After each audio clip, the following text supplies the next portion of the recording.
അതല്ല ഇപ്പൊ നമ്മുടെ സഭയിൽ പിള്ളേരാരും വരുന്നില്ലല്ലോ. എന്നിട്ട് നീ പറയാ പിള്ളേർക്കാർക്കും താല്പര്യമില്ല. എടാ പിള്ളേരെങ്ങനെ വരും? നീ ഇതിനകത്ത് കോടാലി ഒപ്പിക്കല്ലേ? കമ്മറ്റിയും കുന്തവും കോടാലിയും തർക്കവും വാലോ സഭായത്തിന് വരുമ്പം മിറ്റത്ത് കിടന്നടി, അകത്ത് കയറി സാക്ഷിക്ക് പാര വെക്കുക. ഇത് കഴിയുമ്പം സഭായം കഴിഞ്ഞ് നിന്റെ വന്തതി എവിടെ വരാനാ? നിന്റെ കൂടെ എവിടെ വരും? കൊച്ചുങ്ങൾ ഇത് കണ്ടല്ലേ വളരുന്നേ. സഭായം കഴിഞ്ഞ വീട്ടിൽ വന്ന അന്ന് സഭയിലുണ്ടായ പ്രശ്നമല്ലേ പറയുന്നേ?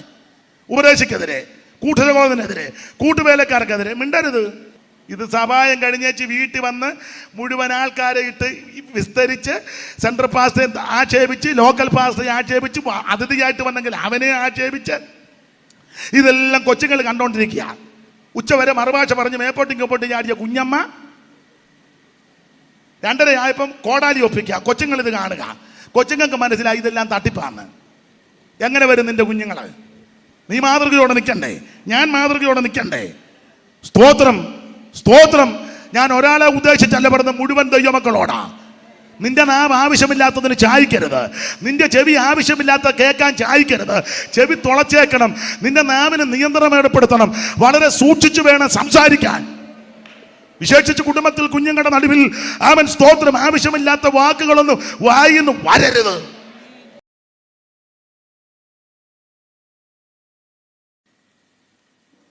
യാക്കോബിന്റെ ലേഖനം 4-ാം അധ്യായത്തിന്റെ 7-ാമത്തെ തിരുവെടുത്ത ഈ വാക്യം എല്ലാവർക്കും മനഃപാഠമാണ്. ആകയാൽ നിങ്ങൾ ദൈവത്തിന് കീഴടങ്ങുവിൻ, പിശാചിനോട് എതിർത്ത് നിൽക്കണം, എന്നാൽ അവൻ നിങ്ങളെ വിട്ട് ഓടിപ്പോകും. ഇവിടെ കൂടിയതിൽ കൂടുതലും സിംഹഭാഗവും ദൈവമക്കളാണ്. അതുകൊണ്ട് ആ നിലയിലാണ് ഇന്ന് രാത്രി വചന ശുശ്രൂഷ. വെളിയിലെ അല്ലെങ്കിൽ ഗ്രൗണ്ടിൽ ആ നിലയിലാണെങ്കിൽ അങ്ങനെ ആയിരിക്കും വചനം ശുശ്രൂഷിക്കുന്നത്. ഇതിപ്പോൾ അകത്ത് നമ്മളെല്ലാം കൂടെ ആണല്ലോ കൂടിയേക്കുന്നത്. അപ്പോൾ ആ നിലയിൽ ഇന്ന് രാത്രി നമുക്ക് ദൈവവചനത്തിൽ നിന്ന് ചിന്തിക്കാം. കർത്താവ് അതിന് കൃപ നൽകുമാറാകട്ടെ. യാക്കോബിന്റെ ലേഖനം 4-ാം അധ്യായത്തിന്റെ 7-ാമത്തെ തിരുവെടുത്ത പുതിയ നിയമത്തിലെ 21 ലേഖനങ്ങളിൽ, റോമാലേഖനം മുതൽ യൂദയുടെ ലേഖനം വരെയുള്ള 21 ലേഖനങ്ങളിൽ ഈടുറ്റ ഒരു ലേഖനമാണ് യാക്കോബിന്റെ ലേഖനം. വേദപഠിതാക്കൾ പറയുന്നത് പുതിയ നിയമത്തിലെ 2 ലേഖനങ്ങൾ സമാന്തരമായ 2 രേഖ പോലെ. ഒന്ന് റോമാലേഖനവും 2 യാക്കോബിന്റെ ലേഖനവും. റെയിൽവേ പാളം പോലെ ഈ ലേഖനം എന്ന് പറഞ്ഞാൽ സമാന്തരമായിട്ട് പോകുക. കാരണം 2 ലേഖനത്തിലെയും 2 വിഷയങ്ങളാണ്. ഒരു വിധത്തിൽ ഇത് യോജിക്കുമോ എന്ന് ചിലർക്ക് ബുദ്ധിമുട്ടുണ്ട്. റോമാലേഖനത്തിലെ പ്രധാനപ്പെട്ട വിഷയം നിങ്ങൾക്കറിയാം, നമുക്കറിയാം, വിശ്വാസത്താലുള്ള നീതീകരണം. എന്നാൽ യാക്കോബ് അപ്പോസ്തലൻ അതിനെ ഖണ്ഡിക്കുന്നില്ല. യാക്കോബ് പറയുന്നത് വിശ്വാസം മാത്രം പോരാ, അവൻ പ്രവൃത്തിയും വളരെ അത്യാവശ്യമാണ്.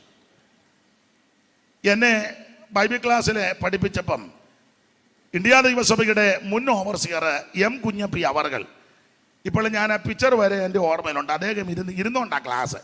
കാലിനുമൊക്കെ വേദനയുണ്ട്. അപ്പം കാല് ഇങ്ങനെ തൂത്തോണ്ട്, പുള്ളിയുടെ കൈ കൊണ്ട് തന്നെ ഇങ്ങനെ തൂത്തോണ്ട് പറഞ്ഞ ഒരു പദമുണ്ട്. റോമാലേഖനവും യാക്കോബിന്റെ ലേഖനവും ഒരു പക്ഷിയുടെ 2 ചിറക് പോലാണ്. 2 ചിറകുണ്ടെങ്കിൽ ഇതിനെ ശരിയായ നിലയിൽ പറക്കുവാനും വിഹരിപ്പാനും സാധ്യമാകും എന്ന് പറഞ്ഞതുപോലെ ഒരു ദൈവവൈതലിനെ സംബന്ധിച്ച് റോമാലേഖനത്തിലെ പ്രധാന വിഷയവും യാക്കോബിന്റെ ലേഖനത്തിലെ വിഷയം 2 വളരെ അത്യാവശ്യമാണ്. സ്തോത്രം, വിശ്വാസവും പ്രവൃത്തിയും.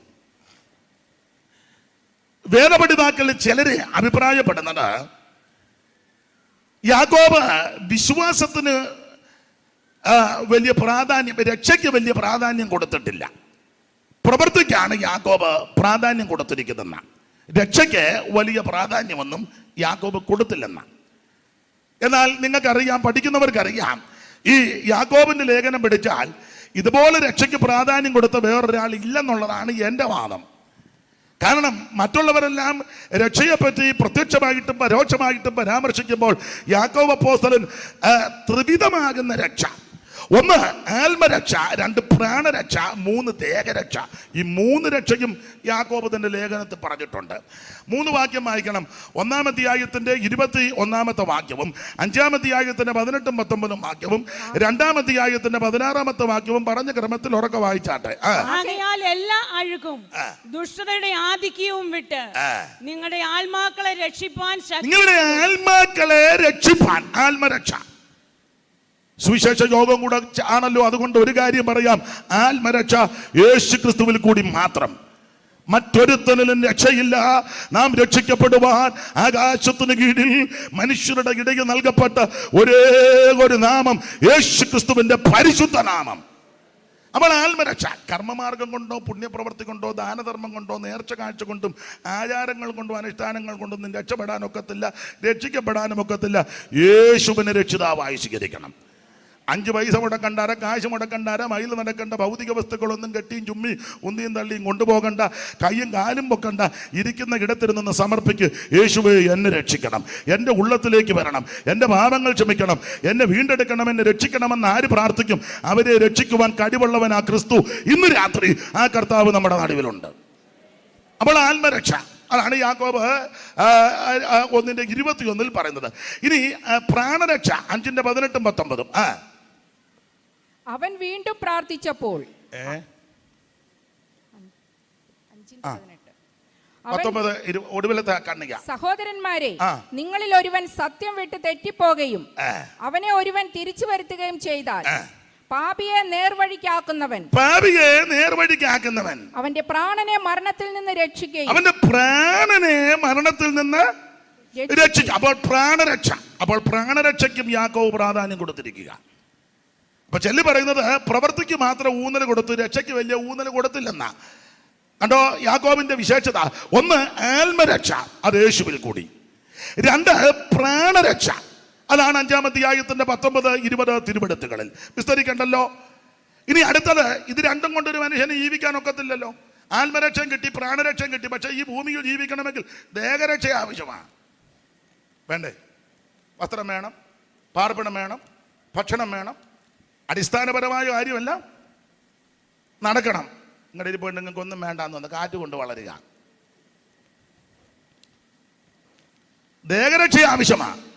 2-ാം അധ്യായത്തിന്റെ 16, സമാധാനത്തോടെ പോയി തീ കായുകയും വിശപ്പടക്കുകയും ചെയ്യുവിനെന്ന് പറയുന്നതല്ലാതെ ദേഹരക്ഷയ്ക്ക് ആവശ്യമുള്ളത് അവർക്ക് കൊടുക്കാതിരുന്നാൽ അവന്റെ ദേഹരക്ഷയ്ക്ക് ആവശ്യമുള്ളത് കൊടുക്കണം. അപ്പോൾ ഭക്ഷണം, പാർപ്പിടം, വസ്ത്രം ഇത്യാദി കാര്യങ്ങളെല്ലാം ദേഹരക്ഷയ്ക്ക് ആവശ്യമാണ്, അതും കൊടുക്കണം. അതും യാക്കോബ് പറയുന്നുണ്ട്. അപ്പോൾ ആത്മരക്ഷ, പ്രാണരക്ഷ, ദേഹരക്ഷ, 3 വിധത്തിലുള്ള രക്ഷയും യാക്കോബ് തന്റെ ലേഖനത്തിൽ സൂചിപ്പിക്കുന്നു. നിങ്ങൾക്കറിയാം, യാക്കോബിന്റെ ലേഖനത്തിൽ 5 അധ്യായങ്ങളുണ്ട്. ഓടിച്ച് പഠിച്ചാൽ മനസ്സിലാക്കാൻ വേണ്ടി ഞാൻ സാധാരണ പ്രസംഗിക്കുമ്പോൾ പറയാറുണ്ട്, 5 അധ്യായത്തിൽ പ്രധാനമായിട്ട് 5 വിഷയങ്ങൾ കൂടെ ഊന്നി പറഞ്ഞിട്ടുണ്ട്. 5-50 വിഷയമല്ല, ധാരാളം വിഷയമുണ്ട്. പക്ഷേ നമ്മുടെ പാഠത്തോടുള്ള ബന്ധത്തിൽ ഓരോ അധ്യായത്തിലും പ്രധാനപ്പെട്ട ഓരോ വിഷയം. 1-ാം അധ്യായത്തിൽ പരീക്ഷയെ സംബന്ധിച്ച്, 2-ാം അധ്യായത്തിൽ പ്രവൃത്തിക്ക് ഊന്നൽ കൊടുക്കണം, 3-ാം അധ്യായത്തിൽ നാവിന് നിയന്ത്രണം ഏർപ്പെടുത്തണം, 4-ാം അധ്യായത്തിൽ ആത്മിക പോരാട്ടം, 5-ാം അധ്യായത്തിൽ യേശു ക്രിസ്തുവിന്റെ പ്രത്യക്ഷത. ക്രമത്താലെ വായിക്കണം. 1-ാം അധ്യായത്തിന്റെ 12-ാം വാക്യവും, 2-ാം അധ്യായത്തിന്റെ 14-ാം വാക്യവും, 3-ാം അധ്യായത്തിന്റെ 5-ാം വാക്യവും, 4-ാം അധ്യായം വായിച്ച കുറുവാക്യം 7-ാം വാക്യവും, 5-ാം അധ്യായത്തിന്റെ 7-ാം വാക്യവും ക്രമത്താലെ വായിച്ചാട്ടെ. പരീക്ഷ സഹിക്കുന്ന മനുഷ്യൻ ഭാഗ്യവാൻ. അപ്പോൾ 1-ാം അധ്യായത്തിൽ പരീക്ഷയെ സംബന്ധിച്ച്, ഇനി 2-ാം അധ്യായത്തിൽ പ്രവൃത്തി 2:14. സഹോദരന്മാരെ, ഒരുത്തൻ തനിക്ക് വിശ്വാസം ഉണ്ട് എന്ന് പറയുകയും പ്രവർത്തികൾ ഇല്ലാതിരിക്കുകയും ചെയ്താൽ ഉപകാരം എന്താ? അപ്പോൾ പ്രവർത്തിക്ക് ഊന്നല് 3:5 നാവിന് നിയന്ത്രണം. അങ്ങനെ തന്നെ നാവും ചെറിയ അവയവം എങ്കിലും വളരെ വമ്പ് പറയും. അപ്പോൾ നാവിന് നിയന്ത്രണം ഏർപ്പെടുത്തണം. 3-4-7 കുറുവാക്യമാണല്ലോ. അവൻ ആത്മീക പോരാട്ടം എതിർത്തു നിൽക്കണം, എന്നാൽ അവൻ നിങ്ങളെ വിട്ട് പിശാച് ഓടിപ്പോകും. ഇനി 5-7 യേശുവിന്റെ പ്രത്യക്ഷത. എന്നാൽ സഹോദരന്മാരെ, കർത്താവിന്റെ പ്രത്യക്ഷത നമ്മുടെ പ്രതീക്ഷയും പ്രത്യാശയും ആശയും യേശുവിന്റെ പ്രത്യക്ഷതയാ. ഇനി എത്രയും അല്പകാലം കഴിഞ്ഞിട്ട് വരുവാനുള്ളവൻ വരും, താമസിക്കത്തുമില്ല. അതാണ് നമ്മുടെ പ്രതീക്ഷ. ആ പ്രത്യാശ ഭാഗ്യകരമായ പ്രത്യാശയാണ്. വരുമേ തിരുവായി മൊഴിഞ്ഞപ്പോൾ വചനം നിറവേറ്റാൻ വന്നു സഭയെ ചേർക്കുവാൻ, വേഗം മഹിമയിലെടുപ്പാൻ കൊണ്ടുപിരുന്നു ശാലയിൽ പോയി ചേർത്ത് പന്തിയിലിരുത്താൻ. ശാലയിൽ പോയി ചേർത്തു പന്തിയിലിരുത്താൻ. കൊണ്ടുവിരുന്നു ശാലയിൽ പോയി ചേർത്ത് പന്തിയിലിരുത്താൻ. കൊണ്ടുവിരുന്നു ശാലയിൽ പോയി ചേർത്തു പന്തിയിലിരുത്താൻ.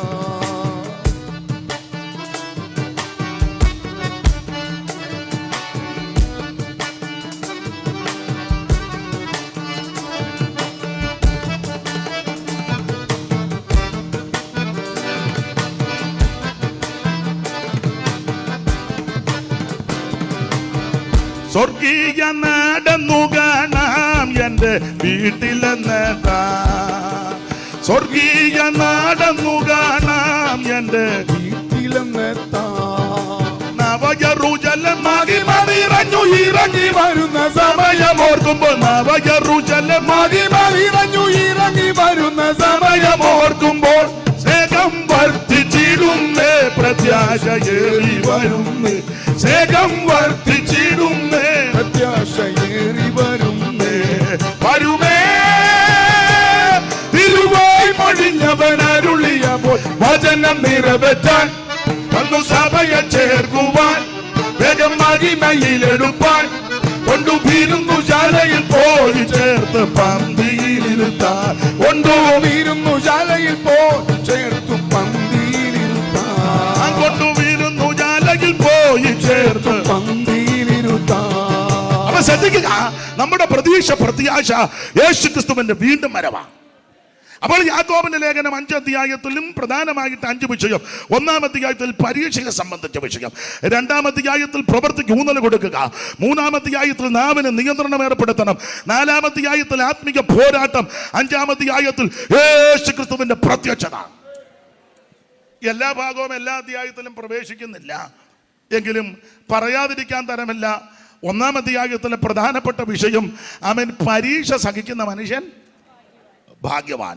ദൈവമക്കൾക്ക് പരീക്ഷകളുണ്ട്, അത് സഹിക്കണം. പരീക്ഷ മാറിപ്പോകാനല്ല പ്രാർത്ഥിക്കേണ്ടത്, പരീക്ഷ സഹിക്കണം. എക്സാമിന് സമയത്ത് ഉണ്ടയിട്ട് പോയാലോ? അങ്ങ് മുങ്ങി മൊബൈലും ഓഫാക്കി, നീ ആ കിടപ്പ് അവിടെ കിടക്കുകയുള്ളൂ, അടുത്ത ക്ലാസ്സിൽ കയറുകയല്ല. പരീക്ഷ സഹിക്കണം. അതെന്തിനാന്ന് വെച്ചാൽ പരീക്ഷ കഴിയുമ്പോഴാ നീ ആളെങ്ങനെ ഉണ്ടെന്ന് തെളിയാൻ പോകുന്നത്. ഇവിടെ നിങ്ങളെ കണ്ടപ്പോൾ ഇളകി പറഞ്ഞതല്ല, അനുഭവത്തിൽ നിന്നായി പറയാന്ന്. പരീക്ഷ സഹിക്കണം. ആ പരീക്ഷ കഴിയുമ്പം നീ ഒന്നുകൂടെ നന്നായിട്ട് തെളിഞ്ഞു വരും. ഞാൻ എപ്പോഴും പറയാനുണ്ട്, നന്നായിട്ട് പഠിക്കുന്ന പിള്ളേർക്ക് വലിയ പരീക്ഷ വരണമെന്നാ. അവർ ആ ഡേറ്റ് നോക്കിയിരിക്കും. വലിയ പരീക്ഷ, പണ്ടൊക്കെ ഓണപരീക്ഷ, ക്രിസ്മസ് പരീക്ഷ, വലിയ പരീക്ഷ. അപ്പോൾ പിള്ളേർ വലിയ പരീക്ഷ അത് വരണമെന്നാ പഠിക്കുന്ന പിള്ളേരുടെ പ്രാർത്ഥന. ഉഴപ്പി നടക്കുന്നവൻ്റെ പ്രാർത്ഥന, ദൈവമേ വലിയ പരീക്ഷ വരരുത്, അഥവാ വന്നാൽ സ്കൂളിന് തീ പിടിക്കണം, സാറ് ചത്തു പോകണം. കാരണം ഇവൻ ക്ലാസ്സിലും കയറിയിട്ടില്ല, അന്നെന്നുള്ള പോഷനും പഠിച്ചിട്ടില്ല, അറ്റൻഡൻസും ഇല്ല, ഇവനെ പറഞ്ഞാണ്ടി പെറുക്കി ഇടവഴിക്ക് നിൽക്കുക, പഠിച്ചിട്ടുമില്ല. അപ്പൊ പിന്നെ ഇവൻ എഴുതിയാൽ ഇവൻ തീർന്നു പോകും. എന്നാൽ ക്ലാസ്സിൽ പഠിച്ച് അറ്റൻഡൻസ് കൃത്യമായിട്ട് അവൻ കിട്ടി, അന്നെന്നുള്ള മോശം പിടിച്ച് ക്ലാസ് ടീച്ചറെ ശ്രദ്ധിച്ച് അന്നെന്നുള്ള ഹോംവർക്കും ചെയ്ത് അന്നെന്നുള്ള പാഠങ്ങൾ നന്നായി പഠിച്ച ആ കുട്ടിയുടെ ആഗ്രഹം പരീക്ഷ വരണം. പരീക്ഷ കഴിയുമ്പോഴാണ് അവൻ ആള് തെളിയാൻ പോകുന്നത്. ഇന്ന് രാത്രി എന്നെ കേൾക്കുന്ന ദൈവമക്കളോട് പറയാ, പോരാട്ടങ്ങളും പരീക്ഷകളും വരുമ്പോൾ നീ തളർന്നു പോകരുത്, ക്ഷീണിക്കരുത്, മടുത്തു പോകരുത്. നീ ആരാണ് തെളിയാൻ പോവാ. Price the Lord. ഞാൻ ഇവിടെ നിന്നപ്പോഴാണ് എനിക്ക് നല്ല ശബ്ദം. എനിക്ക് വന്ന അവിടെ അങ്ങോട്ട് നിന്ന ഇച്ചിരി കൂടെ മാറ്റാം, അതോ ഞാൻ ഇവിടെ തന്നെ നിൽക്കണോ തീരുന്നിടം വരെ? ഞാൻ എന്ത് അച്ഛനാകാനും പെണ്ണ് കെട്ടാനും തയ്യാറാ. പിന്നെ അപ്പൊ ശ്രദ്ധിക്കുക, ഇവിടെ നിന്നിട്ട് നല്ല സുഖമുണ്ട്. ഈ കൺവെൻഷനൊക്കെ ചെല്ലുമ്പോഴേ മിക്കയിടത്തും പാട്ടുകാർക്ക് വേണ്ടി മാത്രമേ അവർ കഴിയുള്ളൂ. പ്രസംഗിക്കുന്നവർക്ക് വേണ്ടി നല്ല മൈക്കിയല്ല, ഇതൊന്നും ചെയ്യുകയല്ല. അവർ കുഴപ്പമില്ല, പാട്ടാവും. ഞാനും പറഞ്ഞത് അത്ര നമ്മളെല്ലാവരോടും യോജിച്ചെങ്കിലേ യോഗം വിജയിക്കുകയുള്ളൂ. സ്തോത്രം. ചിലയിടത്ത് എന്നാൽ പ്രസംഗിക്കുന്നവർക്ക് നല്ല മൈക്ക് കൊടുക്കുകയല്ല. എല്ലായിടത്തെയും കാര്യമല്ലേ. അപ്പം ഞാൻ ഇവിടെ നിൽക്കണോ അതോ ഇതിങ്ങോട്ട് തിരിച്ചു പോയി? നമുക്ക് ധാരണയും ആദ്യം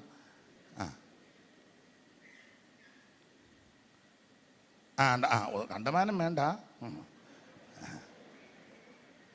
സ്തോത്രം. ചിലപ്പോൾ ഞാൻ ചാടും താഴെ, അത് എൻ്റെ മൂപ്പ് വരുമ്പോഴേ ഉള്ളൂ, ഇപ്പോൾ ചാടുകയല്ല.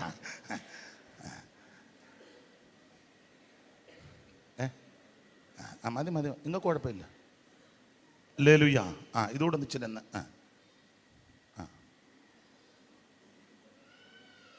ദൈവത്തിൻ്റെ മകൾ ഈ പരുവത്തിന് നിൽക്കട്ടെ. എന്നും ഇതല്ലയോ. അപ്പോൾ അതുകൊണ്ട് തൊണ്ടയ്ക്കൊക്കെ ഇച്ചിരി ബുദ്ധിമുട്ടുണ്ട്. അതുകൊണ്ടാണ്. അല്ല, നിങ്ങളോടൊന്നും വൈരാഗ്യമോ മണക്കോ ഒന്നും ഉണ്ടായിട്ടല്ല. സ്തോത്രം. അതുകൊണ്ട് ഞാൻ പാടുമ്പം എന്നെ പൂട്ടരുത്, എനിക്ക് തെറ്റിച്ചാൽ എനിക്കറിയാം. മുത്തായിപ്പൊന്നും വായിച്ച് എന്നെ ഒതുക്കരുത്.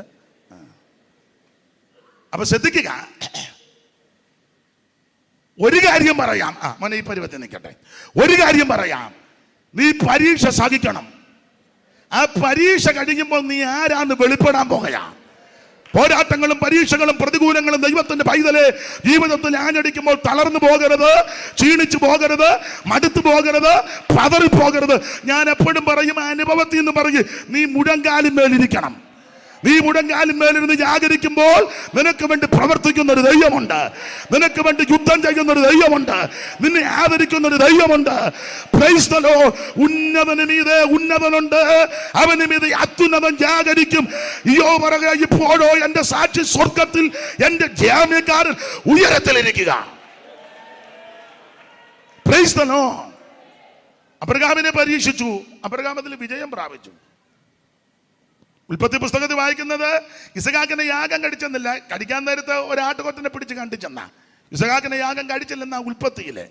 പക്ഷെ ആ സംഭവം യാഗം നടന്നതായിട്ടാണ് എബ്രായ ലേഖനക്കാരൻ പറഞ്ഞിരിക്കുന്നത്. എബ്രായ ലേഖനം 11-ാം അധ്യായത്തിന്റെ 21 മുതൽ ഒന്ന് വായിച്ചോ, പെട്ടെന്ന്. വിശ്വാസത്താൽ യാക്കോബ് 17 മുതൽ വായിച്ചോ മാമേ. അബ്രഹാമിനെ പറ്റി.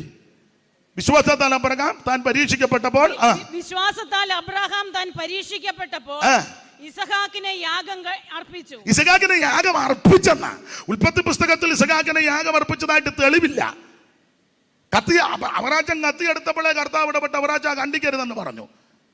എടുത്ത കത്തി വീശിയൊന്നുമില്ല. നമ്മളെ ഞാനും പ്രസംഗിച്ചിട്ടുണ്ട് പൊട്ടത്തരം. ഇപ്പോഴും മിക്കതും പൊട്ടത്തരമൊക്കെയാ. നമുക്ക് ഉണർവുണ്ട്. അപ്പുറം കത്തി എടുത്ത് ഇങ്ങനെ ഓങ്ങി വീശി, അത് നമ്മളെ പെണ്ണുങ്ങളെ ഇളക്കാൻ പറയുന്നതാണ്. വീശിയില്ല, ഓങ്ങിയില്ല, കത്തി എടുത്തന്നേ ഉള്ളൂ. കത്തി എടുത്തപ്പോഴേ കർത്താവ് പറഞ്ഞു അവറാച്ച കണ്ടിക്കരുതെന്ന് പറഞ്ഞു. കാരണം കർത്താവിനറിയാം അവറാച്ചൻ പിന്നെ അമാന്തിക്കത്തില്ല. കത്തി എടുത്ത അവറാച്ചൻ കണ്ടിക്കും. നമ്മൾ കത്തി എടുത്ത് പിന്നെ ഇങ്ങനെ വീശി ഓങ്ങിയൊക്കെ നിൽക്കും. ജീസസ്. കാരണം കണ്ടിക്കണ്ടെങ്കിൽ അങ്ങനെ പറയുകയാണെങ്കിൽ മുഴുവൻ ആക്ഷൻ ആണല്ലോ. സ്തോത്രം. ചില നിങ്ങൾ കണ്ടിട്ടില്ല, കൺവെൻഷൻ ആരാധിക്കത്തില്ല, ഇങ്ങനെ നിൽക്കുക. അപ്പൊ ചുരുക്കി പറഞ്ഞാൽ കത്തി എടുത്തപ്പോഴേ കർത്താവിന് മനസ്സിലായി അവറാജ്യം കണ്ടിക്കും. അതുകൊണ്ട് അവർ അബ്രാമേ ബാലന്റെ മേൽ കൈവക്കരുത്. എന്നാൽ ഉൽപ്പത്തി പുസ്തകം 22-ാം അധ്യായത്തിൽ ഇസഹാക്കിനെ യാഗം കഴിച്ചതായിട്ടില്ല. പക്ഷേ ഈ സംഭവം സ്വർഗത്തിലെ ദൈവം യാഗമായിട്ട് അംഗീകരിച്ചു. അതായത് എബ്രായ ലേഖനക്കാരനെ കൊണ്ട് പറയുക, ഞാൻ ഒന്നുകൂടെ വായിച്ചേ. വിശ്വാസത്താൽ അബ്രഹാം താൻ പരീക്ഷിക്കപ്പെട്ടപ്പോൾ ഇസഹാക്കിനെ യാഗം അർപ്പിച്ചെന്നാണ് അവിടെ എഴുതിയേക്കുന്നത്. അടുത്ത വാക്യം, ഇസഹാക്കിൽ നിന്ന് ജനിക്കുന്നവൻ നിന്റെ സന്തതി എന്ന് വിളിക്കപ്പെടുമെന്ന് അരുളപ്പാട് ലഭിച്ചു. അടുത്ത വാഗ്ദത്തങ്ങളെ കൈക്കൊണ്ടവൻ തന്റെ ഏകജാതനെ അർപ്പിച്ചു. 2 വാക്യത്തിലും അർപ്പിച്ചെന്ന. 2 സാക്ഷികളും 2 വാക്യം മതിയല്ലോ. അപ്പൊ 2 വാക്യത്തിന് കൊടുത്തിരിക്കുക, യാഗം അർപ്പിച്ചു. അബ്രഹാം ഇസഹാക്കിനെ യാഗം അർപ്പിക്കുമ്പോൾ അബ്രഹാമിന്റെ വിശ്വാസം എന്തുവാണ്? അടുത്ത വാക്യത്തിലുണ്ട്, വായിര്. മരിച്ചവരുടെ ഇടയിൽ നിന്ന് ഉയർപ്പിപ്പാൻ എന്റെ ദൈവം വിശ്വസ്തൻ. ദൈവത്തിന്റെ മഹത്വം. ഇന്ന് രാത്രി എന്നെ കേൾക്കുന്ന ദൈവത്തിന്റെ പൈതലേ, ഞാനും നിങ്ങളും സേവിക്കുന്ന ദൈവം അവൻ മരിച്ചവരെ ഉയർപ്പിക്കുന്ന ദൈവമാണ്. രോഗികളെ സൗഖ്യമാക്കുന്നവൻ, ഭൂതഗ്രസ്തരെ വിടുവിക്കുന്നവൻ, ചന്ദ്രോഗികളെ സൗഖ്യമാക്കുന്നവൻ, കുരുടർക്ക് കാഴ്ച കൊടുക്കുന്നവൻ, ചെകിടരെ കേൾക്കുമാറാക്കുന്നവൻ, മുടന്തനെ നടത്തുമാറാക്കുന്നവൻ, ഊമനെ സംസാരിപ്പിക്കുന്നവൻ, മരിച്ചവനെ ഉയർപ്പിക്കുന്നവൻ, നേട്ടം വെച്ചതിന് ജീവൻ കൊടുത്ത് പുറത്തിറക്കാൻ കഴിവുള്ളവനാ ദൈവം. എടാ, ഞാനും നീയും സേവിക്കുന്ന ദൈവം വട്ടുപിടിച്ച ദൈവം അല്ലെന്ന്. അഖിലാണ്ടങ്ങളുടെ ഉടയവനാ. ഉണ്ടാകട്ടെന്ന് പറഞ്ഞ സകല വാക്കുകൊണ്ട് സകലത്തെ ഉളവാക്കിയ സർവജ്ഞനായ ദൈവം, അവിടുന്ന് അത്ഭുത മന്ത്രി, വീരനാം ദൈവം, നിത്യപിതാവ്, സമാധാന പ്രഭു, ഇന്ന് രാത്രി അടുത്തുകൂടാത്ത വെളിച്ചത്തിൽ വസിക്കുന്നവൻ, ധന്യനാകുന്ന ഏകാലപതി, താൻ മാത്രം അമർത്യതയുള്ളവൻ, ആരും കാണാത്തവൻ. ഇന്ന് രാത്രിയിൽ ആ സർവജ്ഞനായ ദൈവത്തെ നാം ആരാധിക്കുക. മരിച്ചവരെ ഉയർപ്പിക്കുന്ന ദൈവം. അപ്പോൾ അബ്രഹാം ഇസഹാക്കിനെ യാഗം കഴിക്കുമ്പോൾ അബ്രഹാമിന്റെ വിശ്വാസം എബ്രായ ലേഖനകർത്താവ് എടുത്തിരിക്കുക, മരിച്ചവരുടെ ഇടയിൽ നിന്ന് ഉയർപ്പിക്കാൻ ദൈവം വിശ്വസ്തൻ. അടുത്തത്, ശക്തൻ എന്നെണ്ണുകയും അവരുടെ ഇടയിൽ നിന്ന് എഴുന്നേറ്റവനെ പോലെ അവനെ തിരികെ പ്രാപിക്കുകയും ചെയ്യും. എങ്ങനുണ്ട്? സ്തോത്രം. അവരുടെ ഇടയിൽ നിന്ന് എഴുന്നേറ്റ് എന്ന് പറഞ്ഞാൽ അർത്ഥം ഇത്രയേ ഉള്ളൂ. ഉൽപ്പത്തിയും കൂടെ ചേർത്ത് പഠിച്ചാൽ ഇസഹാക്കിനെ അബ്രഹാം കൊണ്ട് യാഗം കഴിച്ചു. ഇസഹാക്ക് മരിച്ചു. തിരിച്ചു വന്നത് ഉയർക്കപ്പെട്ട ഇസഹാക്കിനെയും കൊണ്ടാണ് വന്നത്. എബ്രായ ലേഖനവും കൂടെ ചേർത്ത് പഠിക്കുമ്പം സ്തോത്രം, ഉയർത്ത ഇസഹാക്കുമായിട്ടാ അബ്രഹാം തിരിച്ചു വന്നത്. പോകാൻ നേരത്തും അബ്രഹാം പറഞ്ഞല്ലോ, നിങ്ങൾ ഈ കഴുതയുമായിട്ട് ഇവിടെ ഇരിക്കണം. ബാല്യക്കാരോട് ഞാനും ബാലനും അവിടത്തോളം ചെന്ന് ആരാധന കഴിച്ച് മടങ്ങി വരാം. വിശ്വാസ പ്രഖ്യാപനം, ഇംഗ്ലീഷിൽ എന്തോ ഫെയ്ത്ത് ഡിക്ലറേഷനോ, തെറ്റിയോ? ഡിക്ലറേഷൻ ഓഫ് ഫെയ്ത്ത് ആയിക്കോട്ടെ. വിശ്വാസ പ്രഖ്യാപനം. അബ്രഹാം വിശ്വാസത്താൽ പ്രഖ്യാപിച്ചു, എടാ നിങ്ങൾ കഴുതയുമായിട്ട് ഇവിടെ ഇരിക്കണം. ഞാനും ചെറുക്കനും അവിടെ ചെല്ലും. ഞങ്ങൾ രണ്ടുപേരും ദൈവത്തെ ആരാധിക്കും. ഒന്നുകൂടെ തെളിച്ച് പറഞ്ഞാൽ, എടാ കഴുതയുമായിട്ട് ഇവിടെ ഇരിക്കണം. അത് വേർപാടാ. വേർപാട് പാലിക്കണം ദൈവമക്കള്. കഴുതയും ബാല്യക്കാരെ കൊണ്ടുപോയ ആരാധന ശരിയാകില്ല. അയ്യോ ആരാധന ഇപ്പൊ ശരിയാ, സ്റ്റേജ് ആയിരിക്കുമ്പോൾ തന്നെ മൊബൈൽ തോണ്ടുകയും മാന്തുകയും മർത്താൻ വില. ആരാധന ശരിയാകുന്നില്ലെന്ന് ഇല്ലെന്ന്. പല ബിസിനസ്സുകളല്ലേ, ആരാധന ശരിയാകുന്നില്ല. എല്ലാവരും ആത്മാവിൽ ആരാധിക്കുമ്പോൾ ഇവൻ ഇങ്ങനെ ഉറുകനിരിക്കുമ്പോൾ ഇരിക്കുക. ദൈവത്തെ ആരാധിക്കുന്നില്ല, ശരിയാകുന്നില്ല. വേർപാടുണ്ടായിരിക്കണം. ബാലിക്കാണ്ട് നിങ്ങൾ ഇവിടെ ഇരിക്കേ, നിങ്ങൾ കഴുതയുമായിട്ട് വിടുക്കണം. ഞാനും ചെറുക്കാനും കൂടെ അവിടെ ചെല്ലും. എൻ്റെ ഭാഷ പറയാ, ഞാൻ ചെറുക്കനുമായിട്ട് അവിടെ ചെല്ലും. എൻ്റെ കത്തിയുണ്ട്, വിറകുമൊക്കെ ഉണ്ട്, തീയുമൊക്കെ ഉണ്ട്. ഞാൻ അവിടെ ചെന്ന് അവൻ്റെ കയ്യും കാലും കെട്ടി യാഗപീഠത്തിൽ ഞാൻ ഇവനെ കിടത്തി തുണ്ടം തുണ്ടം കണ്ടിക്കും. ഇവനെ കണ്ടിച്ചിട്ട് ഞാൻ ഇവന് തീ കൊളുത്തും. തീ കൊളുത്തി കഴിയുമ്പോൾ ഏതാണ്ട് ഒരു ഹോമയാഗം തികച്ചു തീരാൻ 2 മണിക്കൂറിനാ. 2 മണിക്കൂർ കൊണ്ട് എൻ്റെ ചെറുക്കൻ കത്തിച്ചാമ്പലായി ഒരു പിടി ചാരമാകും. ആ ചാരമായാൽ ചാരം കുടത്തിനകത്ത് നിറച്ച എവിടെയെങ്കിലും കൊണ്ട് ഒഴുക്കുകയല്ല, ഈ ചാരത്തിൽ നിന്ന് ഞാൻ ഇവനെ ഉയർപ്പിച്ചുകൊണ്ട് തിരിച്ചു വരും. എൻ്റെ ദൈവം അതിന് മതിയായവനാ. അല്ലാതെ അവൻ ചെറുക്കൻ്റെ ചാരം കുടത്തിനകത്ത് ആക്കി വെച്ച് അവൻ കുടുംബക്കാർക്കെല്ലാം കൂടെ വീരം വെച്ച് കൊടുക്കുകയല്ല. കുറച്ച് ചാരം നിങ്ങൾ പാമ്പാടി കൊണ്ടുവെക്കണം. പിന്നെ കുറച്ച് ചാരം നമുക്ക് വത്തിക്കാനിലോട്ടും കൊടുത്തേക്കണം. കുറച്ച് ചാരം നമുക്ക് ദേവലോകത്തോട്ടും കൊടുക്കണം. കുറച്ച് ചാരം ഓക്കുന്നെങ്കിൽ നമുക്ക് എവിടാ കുമ്പനാട്ടോട്ടും. കുമ്പനാട്ട് വേണ്ടായിരിക്കും, എന്നാ വേണ്ട. Price the Lord. എടാ ഇസഹാക്കിന്റെ ചാരം ഇത് നമുക്ക് അല്ല. അബ്രഹാമിന്റെ വിശ്വാസം, ഞാൻ ഇവനെ കണ്ടിക്കും, തുണ്ടം തുണ്ടമായിട്ട് വെക്കും, തീ കത്തും, ഇത് കത്തി ഇവന്റെ മാംസം കത്തിക്കരിഞ്ഞ് ചാമ്പലാകും, ഒരു പിടി ചാരമാകുമ്പോൾ ഞാൻ ഇട്ട ചോടുകല്ല, ഈ ചാരത്തിൽ നിന്ന് ഇവനെ ഉയർപ്പിച്ചു തരുവാൻ എന്റെ ദൈവം വിശ്വസ്തൻ. ഇന്ന് രാത്രി നിന്റെ വിശ്വാസം വർദ്ധിക്കേ. വിശ്വാസം വർദ്ധിക്കണം, വിശ്വാസം വർദ്ധിക്കണം. എന്റെ ദൈവം വിശ്വസ്തൻ, മരിച്ചവരെ ഉയർപ്പിക്കുന്നവനാ. നിന്റെ വിഷയത്തിന് ഇന്ന് രാത്രി ദൈവം പരിഹാരം തരും. ഈ രോഗം നിന്നെ മുടിച്ചു കളയാനല്ല, ഈ രോഗത്തിന് യേശു സൗഖ്യം തരും. ഈ പ്രശ്നം നിന്നെ തകർത്ത് കളയാനല്ല, ഈ പ്രശ്നത്തിൽ നിന്ന് യേശു നിന്നെ പിടിവെക്കും. ഉടമന ജലതലപടമന ദിരിപികപടപടമന. ഇന്ന് രാത്രി വിശ്വാസത്തോടെ പറ, വിശ്വാസത്താൽ പ്രഖ്യാപിക്കുക, എന്റെ കുടുംബം നശിച്ചു പോകത്തില്ല, ഞാൻ മുടിഞ്ഞു പോകത്തില്ല, ഞാൻ തകർന്നു പോകത്തില്ല, എന്റെ തലമുറ നശിക്കത്തില്ല, ഞാൻ ശുശ്രൂഷയിൽ പരാജയപ്പെടത്തില്ല. എന്റെ ദൈവം എന്നെ മാനിക്കും, സഭയെ ദൈവം ഉയർത്തും, സെന്ററിനെ അനുഗ്രഹിക്കും, ആത്മാക്കളെ ദൈവം തരും. ഇന്ന് രാത്രി വിശ്വാസത്തോടെ പറ.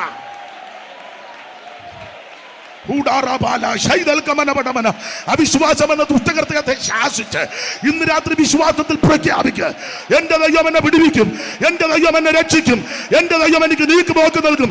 നമ്മുടെ ദൈവം നമുക്ക് ഉദ്ധാരണങ്ങളുടെ ദൈവമാ. നിന്നെ അനുഗ്രഹിക്കുന്ന ഒരു ദൈവമുണ്ട്, നിന്നെ വിടുവിക്കുന്ന ഒരു ദൈവമുണ്ട്. ഇന്ന് രാത്രി സാത്താന്റെ കെട്ടുകളെ അഴിപ്പാൻ പ്രത്യക്ഷനായ ദൈവപുത്രന്റെ ശക്തി.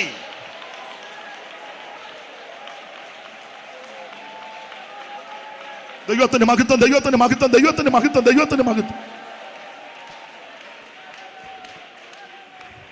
ഞാൻ അധികാഭാഗം പറയുന്നില്ല, എന്നേക്കാൾ നന്നായിട്ട് ദൈവവചനം അറിയാവുന്ന കർത്തദാസന്മാരാ കേൾക്കുന്നത്. ഒറ്റ വാക്കി പറഞ്ഞാൽ, ഈ പരീക്ഷ ജയിക്കുക ഉയർത്ത ഇസഹാക്കുമായിട്ടാണ് പോകുന്നത്. ഈ പ്രതിരൂപ സ്വരൂപമാണല്ലോ പഴയ നിയമവും പുതിയ നിയമവും, നടിലും പൊരുളും. അങ്ങനെ നടിലും പൊരുളും പഠിക്കുമ്പോൾ സാധാരണ പഠിക്കാറുള്ളതും പഠിപ്പിക്കാറുള്ളതും വലിയ കുഴപ്പമൊന്നുമില്ല. അതിനകത്ത് അങ്ങനെ വലിയ അപാകതയില്ല. അബ്രഹാം പിതാവായ ദൈവത്തിന് നിഴലായിട്ട് നിൽക്കുകയും ഇസഹാക്ക് കർത്താവാകുന്ന ക്രിസ്തുവേശുവിന് നിഴലായിട്ട് നിൽക്കുകയും അതുപോലെ തന്നെ റിബേക്ക ദൈവസഭയ്ക്ക് നിഴലായിട്ടൊക്കെ ആ നിഴലും പൊരുളും പഠിപ്പിക്കുന്നത്. വലിയ കുഴപ്പമുണ്ടെന്ന് എനിക്ക് തോന്നുന്നില്ല. എന്നാ സൈഡ്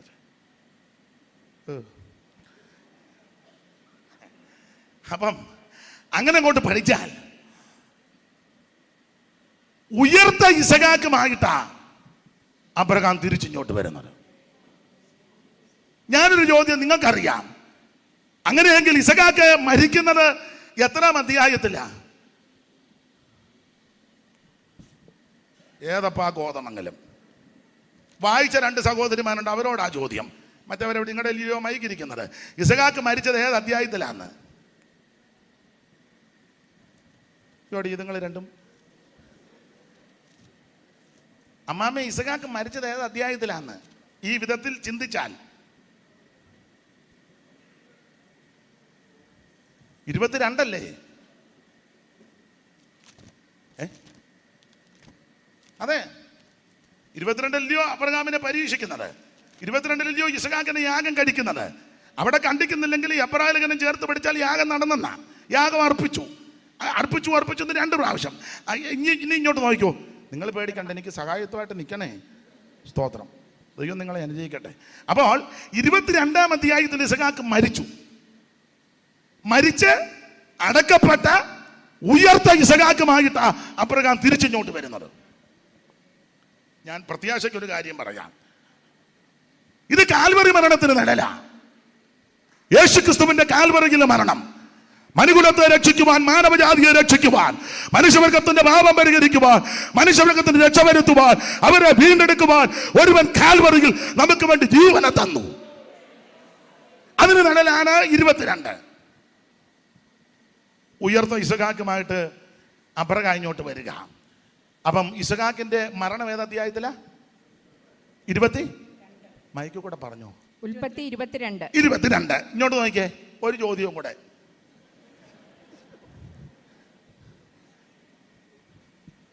ഇസഹാക്കിന് അമ്മാമ്മ കുനിഞ്ഞിരിക്കുന്നത് ഞാൻ ചോദിക്കുകയല്ലെന്ന് ഓർത്താണോ? കുനിഞ്ഞിരിക്കുമ്പോഴാണ് ഞാൻ ചോദിക്കുന്നത്, നേരെ നോക്കുമ്പോൾ ചോദിക്കുകയല്ല. 22-ലാണ് ഇസഹാക്കിന്റെ മരണം. ഇസഹാക്കിന്റെ കല്യാണം ഏത് അധ്യായത്തിലാ? മാഷന്മാരും പറയണ്ട. മാണിച്ച 24-ാം അധ്യായം. മാണിച്ചന്റെ ഇരിപ്പുണ്ട്, കല്യാണത്തിന് വിളിക്കാത്തത് പോലെ ആയിരിക്കുന്നത്. 24-ലാണ് ഇസഹാക്കിന്റെ കല്യാണം എന്ന് പറഞ്ഞാൽ 22-ൽ ഇസഹാക്ക് മരിച്ചു, അടക്കി. ഉയർത്ത ഇസഹാക്കുമായിട്ട് അബ്രഹാം ഇങ്ങോട്ട് വരിക. ഒരൊറ്റ അധ്യായം കഴിഞ്ഞ ഉടനെ ഇസഹാക്കിന്റെ കല്യാണമാണ്. ഞാൻ അധ്യായത്തിന്റെ കണക്കിലായി പറയാനേ, അധികം താമസമില്ല. ഒരൊറ്റ അധ്യായത്തിന്റെ വിടവേ ഉള്ളൂ. ആ വിടവും വലിയ വിടവാ. ഇസഹാക്കിന്റെ അമ്മ മരിക്കുക, സാറാമ മരിക്കുക. അതാ 23-ൽ സാറാമ മരിക്കുന്നു. ആ ഒരു ചെറിയ വിടവേ ഉള്ളൂ. അടുത്ത 24-ൽ ഇസഹാക്കിന്റെ കല്യാണം. എലയാസറിനെ വിട്ടു. എലയാസർ അതിന്റെ പരുവത്തിന് നിന്നപ്പം വെള്ളം കോരാനായിട്ട് ഇല്ല, ഈ കണത്തിങ്കരയല്ല പരിപാടി മുഴുവൻ. ആട്ടെ, ആ നടത്തവും വരവും ഒക്കെ കണ്ടപ്പോഴേ മനസ്സിലായി, ബാല അതിസുന്ദരി എന്ന അത് ആത്മീക സൗന്ദര്യം. ഒന്നും വിവരിക്കുന്നില്ല ഞാൻ. അവിടെ ആ നടപ്പും വരവും കണ്ടു, ചോദ്യമൊക്കെ ചോദിച്ചു. അതിനും ആൻസറൊക്കെ പുള്ളി പറഞ്ഞതുപോലെ ചില വെള്ളം കുടിക്കാൻ തരണമെന്ന് പറഞ്ഞപ്പം സഹോദരി എന്തുവാ പറഞ്ഞേ? ഉറക്കെ പറ. റിബാക്കയുടെ താല്പര്യമില്ലെന്ന് തോന്നുന്നു. എന്തുവാ പറഞ്ഞേ? നിനക്കും തരാം, ഒട്ടകത്തിനും കൊടുക്കാം. ഇങ്ങോട്ട് നോക്കിയാ എത്ര ഒട്ടകം ഉണ്ടായിരുന്നു? ഉള്ളതാട്ട് 10 ഒട്ടകങ്ങൾ. 10 ഒട്ടകങ്ങൾ. സ്തോത്രം, ദൈവം അനുഗ്രഹിക്കട്ടെ. അപ്പൊ 10 ഒട്ടകം നിനക്കും തരാം, നിന്റെ ഒട്ടകത്തിനും. ഇത് കേട്ടപ്പോൾ ഇവിടെ നടത്തോം രീതിയും സംസാരവും ശൈലിയും പ്രകൃതോ ആ വരവും ഒക്കെ കണ്ടപ്പോഴേ എലയാസറിന് ബോധിച്ചു, ഇത് ഞങ്ങളുടെ വീട്ടിൽ നിർത്താൻ കൊള്ളാവുന്ന അല്ല 10 ലക്ഷം ഒരു ഭൂതോ അല്ല. തൂക്കുകയില്ല, വാരുകയില്ല, തുണിയും കഴുകുകയില്ല, വീട്ടിലുള്ളവർക്ക് ഒന്നും കൊടുക്കുകയില്ല. ചുമ്മാ ഇങ്ങനെ കണ്ണാടിയുടെ മുന്നിൽ നിന്നിങ്ങനെ എവളെ കണ്ടപ്പോൾ പിടികിട്ടി ഇവളെ കുടുംബത്തിൽ നിർത്താൻ കൊള്ളാം. ഉത്തമത്രിയായ ബാലയെ തിരഞ്ഞ ബ്രാഹ്മിൻ പ്രത്യാവരൻ ചെയ്ത ബലയെ. ഉത്തമത്രിയായ ബാലയെ തിരഞ്ഞ ബ്രാഹ്മിൻ പ്രത്യാവരൻ ചെയ്ത ബലയെ.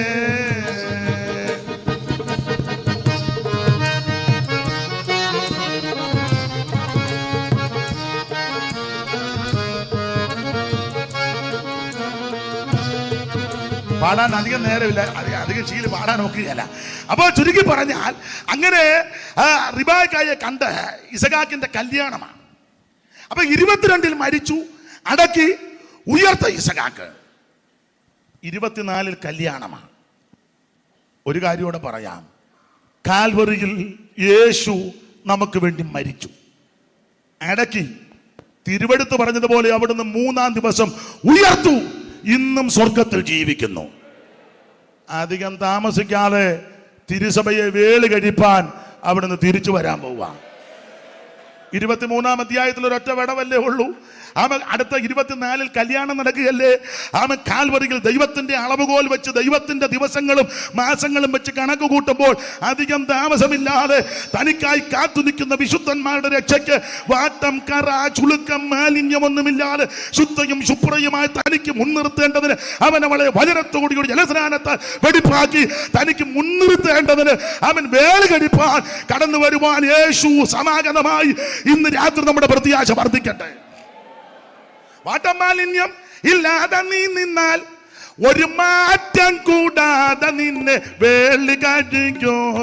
ഒരു മാറ്റം കൂടാതെ നിന്നെ വേളി കഴിക്കോ.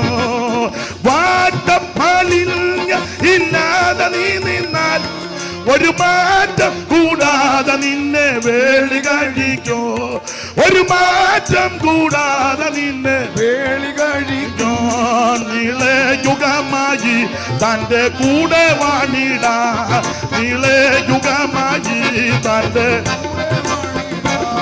സിയോൻ കുമാരി കാന്തൻ വേഗം വരുന്നീതാ. സിയോൻ കുമാരി കാന്തൻ വേഗം വരുന്നീതാ. പ്രത്യാശയുള്ളവർ കരമുയർത്ത് ദൈവത്തെ സ്തുതിക്കുക. അപ്പൊ ഒരു കാര്യം കൂടെ പറയാം, കർത്താവ് കാൽവറിയിൽ മരിച്ചു, അടക്കപ്പെട്ടു, ഉയർത്തു, 40 ദിവസം ശിഷ്യന്മാർക്ക് പ്രത്യക്ഷപ്പെട്ടു. അധികം താമസിക്കാതെ സഭ ആരംഭിക്കുകയായിരുന്നു. എല്ലാം കൂടെ ഒരു 50 ദിവസം. ഇസഹാക്ക് മരിച്ചു, അടക്കി, ഉയർത്ത ഇസഹാക്കുമായിട്ട് എൻ്റെ ഭാഷയാണ്. അവറാച്ചൻ വീട്ടിലോട്ട് വരുമ്പോൾ കേട്ട വാർത്ത എന്നാണെന്നറിയാമോ? സ്തോത്രം, അവന് വേണ്ടി ഒരു പെൺകുട്ടി അവിടെ ജനിച്ചെന്ന്. നിങ്ങൾ ആ തിരുവെടുത്തൊന്ന് വായിച്ച ഉൽപ്പത്തി പുസ്തകം 22-ാം അധ്യായത്തിന്റെ ഒടുവിലത്തെ വാക്യങ്ങൾ. 23-ന്റെ മേളിൽ ഒരു ചെറിയ കണ്ണിക ഉണ്ടല്ലോ അമ്മാമ, ആ കണ്ണിക അങ്ങ് വായിച്ചു. അനന്തരം മിൽക്കായും നിന്റെ സഹോദരനായ നാഹോരിന് മക്കളെ പ്രസവിച്ചിരിക്കുന്നു. നിന്റെ സഹോദരനാകുന്ന നാഹോറിന് മക്കളെ പ്രസവിച്ചിരിക്കുന്നു എന്ന് അബ്രാഹാമിന് വർത്തമാനം കിട്ടി. നിന്റെ സഹോദരനാകുന്ന അവന് പ്രിയപ്പെട്ടവന് മിൽക്കയും മക്കളെ പ്രസവിച്ചെന്ന് വർത്തമാനം കിട്ടി. അവർ ആരെന്നാൽ ആദ്യജാതൻ ഊസ്, പിന്നെ അവന്റെ ബ്രദർ ബൂസ്, പിന്നെ അവന്റെ അനുജൻ ബൂസ്, അരാമിന്റെ പിതാവായ കെമുവേല്, കേശദ്, ഹസോ, പിൽദാശ്, ഇദലാഫ്, ബെഥുവേൽ. അടുത്തത് ബെഥുവേൽ റിബേക്കായെ ജനിപ്പിച്ചു. ആ റിബേക്കയാണല്ലോ ഇസഹാക്കിന്റെ വധു. അടക്കപ്പെട്ട് ഉയർത്തെഴുന്നേറ്റ ഇസഹാക്കുമായിട്ട് തിരിച്ചു വരുമ്പോൾ കേൾക്കുന്ന വാർത്ത ബെഥുവേലിന് റിബേക്ക ജനിച്ചെന്ന്. കാൽവറിയിൽ അവിടുന്ന് മരിച്ചു, അവൻ അടക്കി. തിരുവെടുത്ത് പറയും പോലെ 3 ഉയർത്തു. 40 ദിവസം ശിഷ്യന്മാർക്ക് പ്രത്യക്ഷപ്പെട്ടു. പിന്നെ 10 കൂടിയിരുന്നു. ദൈവത്തിന്റെ പരിശുദ്ധാത്മാവ് സ്വർഗത്തിൽ നിന്ന് ഇറങ്ങി വന്ന് ഇരുന്ന ഓരോരുത്തന്റെ മേൽ പതിഞ്ഞു.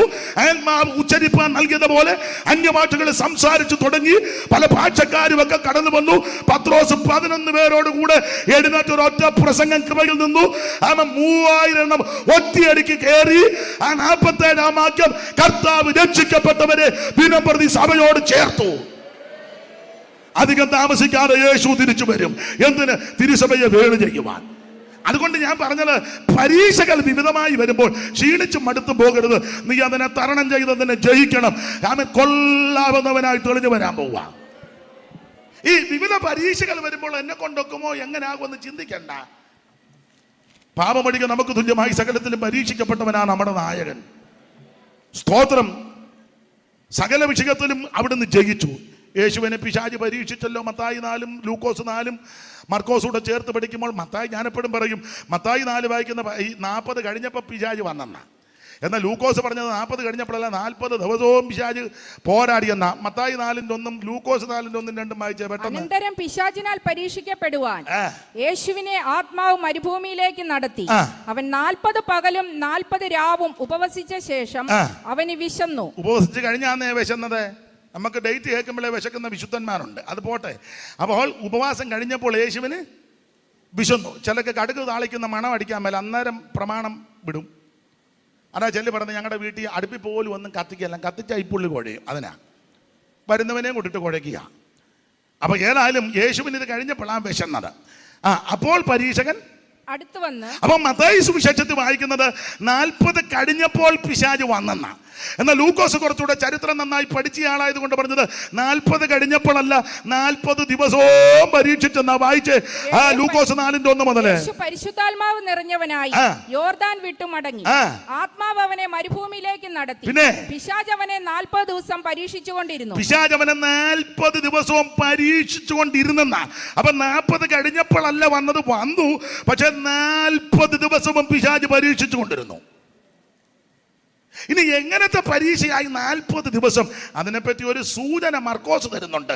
മർക്കോസ് 1:12. അനന്തരം ആത്മാവ് അവനെ മരുഭൂമിയിലേക്ക്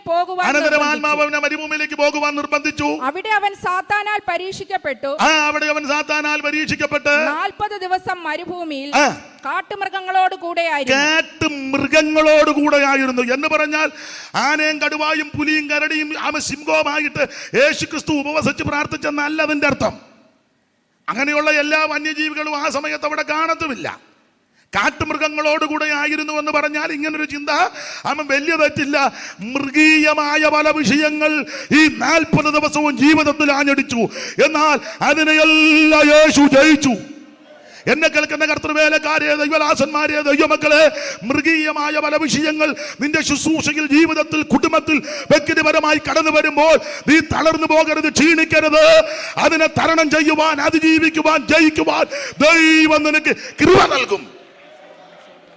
കാട്ടുമൃഗങ്ങളോട് എന്ന് പറഞ്ഞാൽ കാട്ടാനയും കരടിയും പുലിയായിട്ട് ഉപവസിച്ചെന്നൊന്നും എന്ന് പറഞ്ഞാൽ ഈ മൃഗീയമായ സ്വഭാവമുള്ള വ്യക്തികളുണ്ട്. പുസ്തകത്തിൽ അങ്ങനെയാണല്ലോ പഠിപ്പിക്കുന്നത്. സ്തോത്രം. ഒരുത്തനെ പറ്റി പറയുക, അവൻ കാട്ടുകഴുതയെ പോലാണ്. കഴുതയല്ല, കാട്ടുകഴുത സ്വഭാവമാണ്.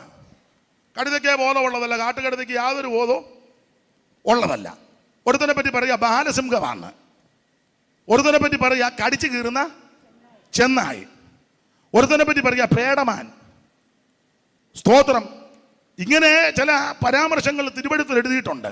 അപ്പോൾ അങ്ങനെ പഠിക്കുമ്പോൾ മൃഗീയമായ പല വിഷയങ്ങൾ തൻ്റെ ജീവിതത്തിൽ കടന്നു വന്നു. നമ്മുടെ ജീവിതത്തിലും മൃഗീയമായ പല വിഷയങ്ങൾ കടന്നു വരും. ഞാൻ ദൈവമക്കളോട് ഉറപ്പിന്, ധൈര്യത്തിന് ഒന്നുകൂടെ ആവർത്തിക്കാൻ നിങ്ങൾക്കറിയാം, ഇങ്ങനെയുള്ള വിഷയങ്ങൾ വരുമ്പോൾ 2 വിഷയത്തിൽ നീ ജയിക്കണം. 1 ആത്മശക്തി, 2 ദൈവത്തിന്റെ വചനത്താൽ.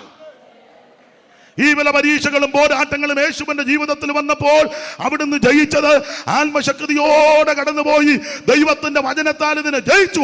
ഇന്ന് രാത്രി എന്നെ കേൾക്കുന്ന ദൈവത്തിന്റെ പൈതലെ, വിവിധ പരീക്ഷകളും പോരാട്ടങ്ങളും വരുമ്പോൾ ദൈവത്തിന്റെ വചനത്താൽ, പരിശുദ്ധാത്മാവിന്റെ നിറവിനാൽ അതിനെ ജയിക്കണം. മൂത്താമ്പാക്കൽ ഉപദേശിയോട് ഒരുത്തം വന്ന് ചോദിച്ചു, അപ്പച്ചാ പരീക്ഷ ഉണ്ടോന്ന്. പുള്ളി പറഞ്ഞു പരീക്ഷ ഉണ്ട് മോനെ. അപ്പൊ അവൻ ചോദിച്ചു, അറിയാനുള്ള തൃഷ്ണയ്ക്ക് ചോദിച്ചു, എപ്പോഴൊക്കെയാ പരീക്ഷ എന്ന്. ടൈം അറിയാറുന്നേ അതനുസരിച്ച് ജീവിക്കാനാ. ഉടനെ ഉപദേശി പാടിയ പാട്ട് നിങ്ങൾക്കറിയാം. പകലിലും രാവിലും പരീക്ഷകൾ വരും, ഉറങ്ങി കിടന്നാലും പരീക്ഷിക്കും. പകലിലും രാവിലും പരീക്ഷകൾ വരും, ഉറങ്ങി കിടന്നാലും പരീക്ഷിക്കും. അപ്പോൾ പകലിൽ പരീക്ഷ വരും, രാത്രി പരീക്ഷ വരും, ഉറങ്ങിക്കിടന്നാലും പരീക്ഷിക്കും. അതൊന്നും വിവരിക്കുന്നില്ല. അപ്പൊ അവൻ വന്ന് ചോദിച്ചു, അപ്പച്ചാ ആരൊക്കെയാ പരീക്ഷിക്കുന്നെന്ന്. ആളറിയാമെങ്കിൽ അതിനനുസരിച്ച് നിൽക്കാനാ. ഉടനെ അടുത്ത ലൈൻ എഴുതി, പാപം പരീക്ഷിക്കും ലോകം, പരീക്ഷിക്കും സാത്താൻ, ബന്ധുക്കൾ തൻ മർത്യജഡം. പാപം പരീക്ഷിക്കും ലോകം, പരീക്ഷിക്കും സാത്താൻ, ബന്ധുക്കൾ തൻ മർത്യജഡം. പാപം പരീക്ഷിക്കും, ലോകം പരീക്ഷിക്കും, സാത്താൻ പരീക്ഷിക്കും, മർത്യജഡങ്ങൾ പരീക്ഷിക്കും, ബന്ധുമിത്രാദികളെ കൂടി വിവിധ പരീക്ഷകൾ ദൈവവൈദ്യരെ നിനക്കെതിരെ വരും. അപ്പൊ എങ്ങനെ ജയിക്കാന്നും കൊച്ചുകുഞ്ഞ് അതിനടിയിൽ എഴുതിയിട്ടുണ്ട്. ദൈവാത്മശക്തിയാലെല്ലാം ജയിക്കുവാൻ നസറായ വീരൻ താൻ സഹായിക്കും. ദൈവാത്മശക്തിയാൽ എല്ലാം ജയിക്കുവാൻ നസറായ വീരൻ താൻ സഹായിക്കും. ജിബ്രാൾട്ടർ പാറമേൽ തട്ടും തീരാപോലി ചോണി തലത്തിലും പരീക്ഷകൾ. ജിബ്രാൾട്ടർ പാറമേൽ തട്ടും തീരാപോലി ചോണി തരത്തിലും പരീക്ഷകൾ. എന്നെ കേൾക്കുന്ന പ്രിയരെ, വിവിധ പരീക്ഷകൾ കടന്നു വരുമ്പോൾ നീ തകർന്നു പോകരുത്. രണ്ട് വിഷയത്തിൽ അതിനെ ജയിക്കണം. ഒന്ന് ദൈവത്തിന്റെ വചനത്താൽ, രണ്ട് പരിശുദ്ധാത്മാവിന്റെ ശക്തിയാൽ. ഞാൻ പെന്തിക്കോസുകാരോട് പറയാറുണ്ട്, എടാ നമ്മുടെ ആരാധനയിൽ ഈ രണ്ട് കാര്യവും ശക്തമാക്കണം. 1 മണിക്കൂർ നൃത്തം ചെയ്ത് ദൈവത്തെ ആരാധിക്കണം. നിന്റെ ചപ്പളാത്തി അടിയും നിന്റെ ഷൂ ബലൂന്റെ കാറ്റ് പോലെ നിന്നെ പ്യാജി ചപ്പും. ഇനി എന്നാ ചപ്പാനാ? പണ്ട് നാടന്മാവേന്ന് മാങ്ങ വീടുമ്പോൾ നമ്മൾ ഓടിച്ചെന്നെടുത്തേച്ചു. എടാ സഭായുഗത്തില് സഭയെ വരുന്ന എല്ലാവരും അഭിഷേകം പ്രാപിക്കണം. നീ കമ്മിറ്റി കയറുകയാണെ അഭിഷേകത്തിൽ വേണം കയറാൻ. നീ സെക്രട്ടറി ആ ട്രഷറാക്കും. എന്നോട് പറഞ്ഞു ഒന്നും പറയരുന്ന പറഞ്ഞേ പോവുള്ളൂ. ആ സ്തോത്രം. ഒരാളുടെ കാര്യം ഒരു സഭയുടെ കാര്യമല്ല, മുഴുവൻ ആൾക്ക് മുഴുവൻ പെന്തിക്കോസുകാരോടാ. ഇതിനകത്ത് വരുന്നവനെല്ലാം അഭിഷേകം പ്രാപിക്കണം. നീ ആത്മനിറഞ്ഞ ദൈവത്തെ ആരാധിക്കണം. ദൈവത്തിന്റെ പരിശുദ്ധാത്മാവിൽ നീ നിറയണം. സ്തോത്രം. പാട്ട് പാടുമ്പോൾ ഇങ്ങനെ ടാറ്റ അടിച്ച് നിൽക്കുകയല്ല. കൈ അടിച്ച മുഴങ്കാലുണ്ടെങ്കിൽ മുഴങ്കാലിലിരുന്ന്, ഇനി കസേരയിലാട്ട് ഇരുന്ന് അന്യഭാഷ പറഞ്ഞ് നീ ദൈവത്തെ ആരാധിക്കണം. എടാ പാട്ട് പാടാൻ വരുന്നവനെല്ലാം അഭിഷേകം പ്രാപിച്ചവനായിരിക്കണം. കൊട്ടാനും ഞോണ്ടാനും വരുന്നവനും അഭിഷേകം ഉണ്ടായിരിക്കണം.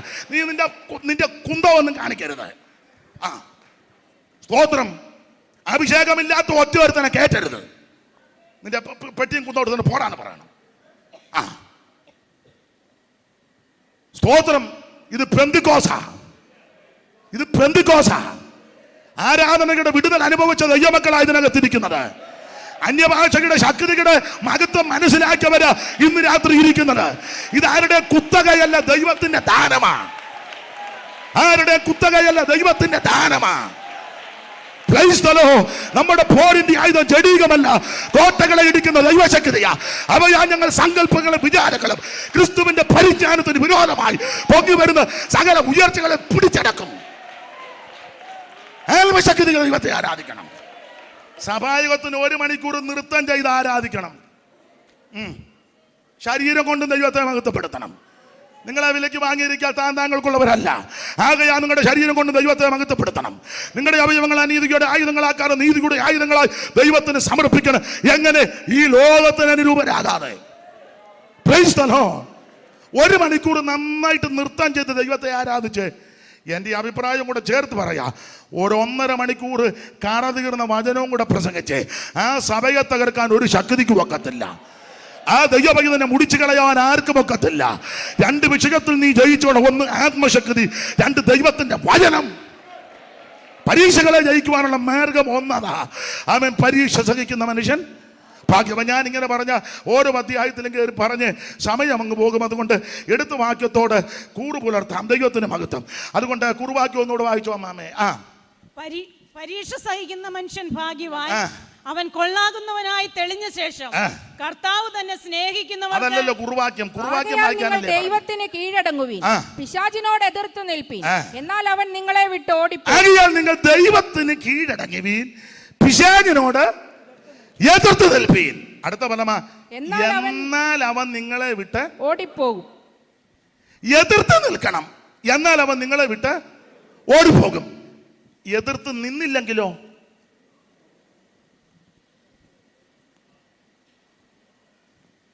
എതിർത്ത് നിൽപ്പീൻ, എന്നാൽ അവൻ നിങ്ങളെ വിട്ട് ഓടിപ്പോകും. എതിർത്ത് നിന്നില്ലെങ്കിലോ? അടുത്തു വരും. അതാണ് നമ്മൾ ചിന്തിക്കാൻ പോകുന്നത്. ഈ ചിലരെ ധരിച്ചു വച്ചേക്കുന്നത് പലിശിക്കുമ്പോൾ ഇവൻ ഓടുവന്ന. നീ ആട്ടിയാലും തുമ്മിയാലും ഒന്നും പോകുന്നതല്ല വ്യായ. വചനം പഠിപ്പിക്കുന്നത് എതിർത്ത് നിൽക്കണം. പിന്നെ ചിലര് ആട്ടുന്നത്, യേശു ഒരിക്കൽ പറഞ്ഞല്ലോ, സാത്താനെ എന്നെ വിട്ട് പോന്നാ യേശു പറഞ്ഞു. നമ്മൾ അധ്യക്ഷന്റെ മുഖത്ത് ഒരു കുടം തുപ്പല്. യേശു സാത്താനെ എന്നെ വിട്ട് പോ, അത്രയോ പറഞ്ഞോളൂ. നമ്മളെ കുറച്ചുകൂടെ കട്ടിക്ക് അനത്തുക. കുഴപ്പമില്ല, ഞാൻ എതിർക്കുന്നില്ല. അങ്ങനൊന്നും ആട്ടിയാലൊന്നും യവൻ പോകുകയില്ല. യവൻ പോകണമെങ്കിൽ അവനോട് എതിർത്ത് നിൽക്കണം. ദൈവത്തിന് കീഴടങ്ങി ഇവനോട് എതിർത്ത് നിൽക്കണം. എല്ലാം വിവരിക്കാൻ നേരമില്ലാത്തതുകൊണ്ടാണ്. എതിർത്ത് നിൽപ്പീൻ, എന്നാൽ അവൻ നിങ്ങളെ വിട്ട് ഓടിപ്പോകും. എതിർത്ത് നിന്നില്ലെങ്കിൽ എന്ത് സംഭവിക്കും? അതാണ് നമ്മുടെ വിഷയവും. ഈ വിഷയം തെളിയിക്കാൻ, എതിർത്ത് നിന്നില്ലെങ്കിൽ എന്ത് സംഭവിക്കും എന്ന വിഷയം തെളിയിക്കാൻ നിങ്ങൾക്കെല്ലാം പരിചിതമായ ഒരു ഭാഗത്തേക്ക് പോകുക. പഴയ നിയമത്തിലൊരു സംഭവം. ഞാൻ ആ സംഭവത്തെ ഇങ്ങനെയാണ് വ്യാഖ്യാനിക്കുന്നത്. പണ്ട് ഇസ്രായേലിൽ ഒരു ഉപവാസ പ്രാർത്ഥന നടന്നു, ഒരു ഫാസ്റ്റിംഗ് പ്രയർ. ഇത് കൺവെൻഷനാ, വിഷയം വന്നതുകൊണ്ട് അങ്ങനെ പറയുന്നതേ ഉള്ളൂ. ഇസ്രായേലിൽ പണ്ടൊരു ഫാസ്റ്റിംഗ് പ്രയർ, ഒരു 40 days ഫാസ്റ്റിംഗ് പ്രയർ. ഇപ്പോഴത്തെ ഫാസ്റ്റിംഗ് പ്രയറിലൊക്കെ അങ്ങനെ ആൾക്കാരുടെ പേരുകൾ നല്ലതാ പേരുകൾ. പക്ഷേ ചിലയിടത്ത് അതിശോക്തിയുണ്ട്. ഇന്നാളൊരു നോട്ടീസ് കുറച്ച് നാൾ മുമ്പ് കണ്ടു, അപ്പോസ്തലൻ ഇന്നയാള്, അപ്പോസ്തലൻ ഇന്നയാള്, അപ്പോസ്തലൻ ഇന്നയാള്. മിക്ക അപ്പോസ്തലന്മാർക്ക് പുസ്തകക്രമം പോലും അറിയാൻ മേല. അപ്പോസ്തലന്മാർ കാട്ടിക്കൂട്ടുന്നത് അത് വേറൊരു വിഷയം, അതവിടെ നിൽക്കട്ടെ. എല്ലാവരും അപ്പോസ്തലന്മാരാണോ? അപ്പോസ്തലന്റെ ലക്ഷണം എന്നാ, അപ്പോസ്തലന്റെ വിശേഷത എന്നാ, അപ്പോസ്തലന്റെ ശുശ്രൂഷ എന്നാ, അപ്പോസ്തലിക ശുശ്രൂഷ എന്താ, അതെല്ലാം തിരുവചനത്തിലുണ്ട്, പോകുന്നില്ല. അപ്പോൾ ഇപ്പോൾ ആൾക്കാരുടെ പേരുകളൊക്കെ ഡോക്ടർ, റവറൻ, പാസ്റ്റർ എല്ലാം കൂടെ വെച്ച് ആനത്തുന്നത്. ഡോക്ടർ, റവറൻ, പാസ്റ്റർ, പിന്നെ സോ ആൻഡ് സോ, പിന്നെ BTH, BD, MD, MT, പിന്നെന്തെല്ലാം ചുമതല കൊണ്ടത് മുഴുവൻ.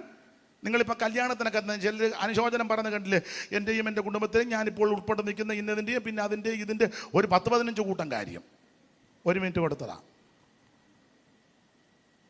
അപ്പം വന്നവരെല്ലാം അറിയണം പുള്ളി ഇത്രയും ചുമതല വഹിക്കുന്ന. പിന്നെ മെനക്കേടാണ് മിക്കതും. ഒരു കാര്യം പറയാം, ഇവിടെ 40 days ഫാസ്റ്റിംഗ് പ്രയർ. ഈ ഉപവാസ പ്രാർത്ഥനയുടെ ഒരു വിശേഷത, 2 ഗ്രൂപ്പുകാർ തമ്മിലുള്ള പ്രാർത്ഥനയാണ്. ഞാനതെങ്ങനെയാണ് വ്യാഖ്യാനിക്കുന്നത്? 2 ഗ്രൂപ്പുകാർ തമ്മിലുള്ള പ്രാർത്ഥന. 2 ഗ്രൂപ്പ്. ഇപ്പൊ എല്ലായിടത്തും ഗ്രൂപ്പാണല്ലോ, വിവരിക്കുന്നില്ല അധികം. 2 ഗ്രൂപ്പ് വായിച്ചേ. 17-ാം അധ്യായത്തിന്റെ 3-ാം വാക്യം, ശമൂവേലിന്റെ 1-ാം പുസ്തകം 17-ാം അധ്യായത്തിന്റെ 3-ാം വാക്യം. 2 ഗ്രൂപ്പുകാർ തമ്മിലുള്ള പ്രാർത്ഥന. ഫെലിസ്ത്യർ ഇപ്പുറത്തോലും ഒരു മലഞ്ചെരുവിലും, ഫെലിസ്ത്യര് ഇപ്പുറത്ത് ഒരു മലഞ്ചെരുവിലും, ഇസ്രായേലിയർ അപ്പുറത്ത്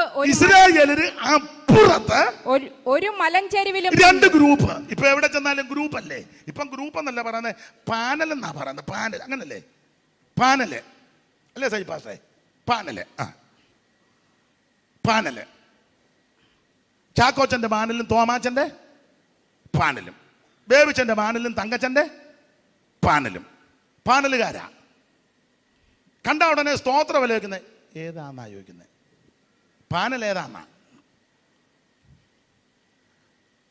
ചുരുക്കി പറഞ്ഞാൽ രണ്ട് ഗ്രൂപ്പ്. എല്ലായിടത്തും ഗ്രൂപ്പിസം അല്ലേ. നിങ്ങൾ വചനം പഠിച്ചേ. എടാ, ഗ്രൂപ്പ് കളിച്ചാൽ പാനൽ ഉണ്ടാക്കിയാൽ അടിസ്ഥാനം ഇളകും. പിന്നെ കിടന്ന് കാലും കൈവിട്ട് പാനൽ ഉണ്ടാക്കിയവരെല്ലാം പരുവക്കേടിലല്ലേ പോയത്. ഇരുന്ന സമയത്തൊക്കെ നല്ല തിളങ്ങിയോ, ഇപ്പം പ്രൗഢിയൊക്കെ നല്ല അവസാനം വളരെ പരുവക്കേടിലാണ് ഇവിടെ നിന്ന് പോയത്. ചിലരൊക്കെ പിച്ചും ഭ്രാന്തും പറഞ്ഞു പോയെന്നാ കേൾക്കുന്നത്. സ്തോത്രം. വേറൊരാളെ പറ്റി പറഞ്ഞ് എനിക്ക് അറിയത്തില്ല, കേട്ടതാണ്, തെറ്റാണ്, അങ്ങ് വിട്ടുകള. അമേധ്യന്മാര് ഭിത്തിയിലെറിഞ്ഞെന്നാ ഒടുവിൽ. പാനലുണ്ടാക്കരുത്, ഗ്രൂപ്പ് ഉണ്ടാക്കരുത്. ക്രിസ്തു വിഭജിക്കപ്പെട്ടിട്ടില്ല. നാം എല്ലാം യേശുവിന്റെ രക്തത്താൽ വീണ്ടെടുക്കപ്പെട്ട ദൈവമക്കളാ. ഇതിനകത്ത് കക്ഷി പക്ഷ വർഗ വർണ്ണ വ്യത്യാസം പാടില്ല. സ്തോത്രം. ആമേൻ. നാം എല്ലാം ഒരു ശരീരത്തിന്റെ അവയവങ്ങളാ, ഒരു അപ്പത്തിന്റെ അംശികളാ. ഈ പാനൽ ഗ്രൂപ്പ് കളിച്ചാൽ പ്രശ്നമാ. ഒരു തെളിവ് തരാം. വചനത്തിൽ നിന്നാകുമ്പോ എന്റെ കൊങ്ങായിക്ക് പിടിക്കുകയല്ലോ. ശൗല് മരിച്ചു കഴിഞ്ഞപ്പോൾ ദാവീദിന്റെ പാനലും ശൗലിന്റെ പാനലും രണ്ട് ഗ്രൂപ്പ്. ശൗലങ്ങ് മരിച്ചു കഴിഞ്ഞപ്പോൾ, കാരണം 1-ാം അധ്യായത്തിലുണ്ട് ശൗല് മരിച്ചത്. അത് ശൗല് മരിച്ചതിന്റെ വിവരണം 2-ാം അധ്യായത്തിലുണ്ട്, ശൗലിന്റെ 2-ാം പുസ്തകം. ആ ശൗല് മരിച്ചു കഴിഞ്ഞപ്പോൾ രണ്ട് പാനലുകാർ വന്നു. വായിച്ച 2:12 മുതൽ വായിക്കണം. ഈ പാനലുകാർ രണ്ട് ഗ്രൂപ്പിൽ വന്നു. ഒരു ഗ്രൂപ്പിന്റെ നേതാവ് യോവാബ്, അപ്പുറത്തെ ഗ്രൂപ്പിന്റെ നേതാവ് അബ്നേര്. അബ്നേര് ശൗലിന്റെ കസിനാ, ഫസ്റ്റ് കസിനാ. ഒരു ഇംഗ്ലീഷ് ഇരിക്കട്ടെ, അതുകൊണ്ടാണ് അങ്ങനെ പറഞ്ഞു. അപ്പൊ ശൗലിന്റെ കസിനാണ് അബ്നേര്, നേരിന്റെ മകൻ അബ്നേര്. ശൗലിന്റെ അപ്പൻ കീശിന്റെ ബ്രദറാണ് നേര്. നേരുണ്ടോ ഇല്ലയോ എന്നുള്ളത് പിന്നത്തെ കാര്യം. നേരിന്റെ മകൻ അബ്നേര്. അപ്പൊ അത് ഒരു ഗ്രൂപ്പിന്റെ ഒരു പാനലിന്റെ നേതാവ്. ഇപ്പുറത്തെ നേതാവ് യോവാബ്. ശൗലിന്റെ പെങ്ങള് 2 പെങ്ങന്മാരുണ്ട്. അതിലൊരു പെങ്ങളാ സെരൂയ. ആ സെരൂയയ്ക്ക് 3 ആൺപിള്ളേര്. യോവാബ്, അബീഷായി, അസാഗേൽ. അവൻ കാട്ടുകലയെ പോലെ ശീഘ്രഗാമിയാണ്. അപ്പൊ അതിന്റെ നേതാവാണ് യോവാബ്. ഇവൻ ഇപ്പുറത്തെ പാനല്.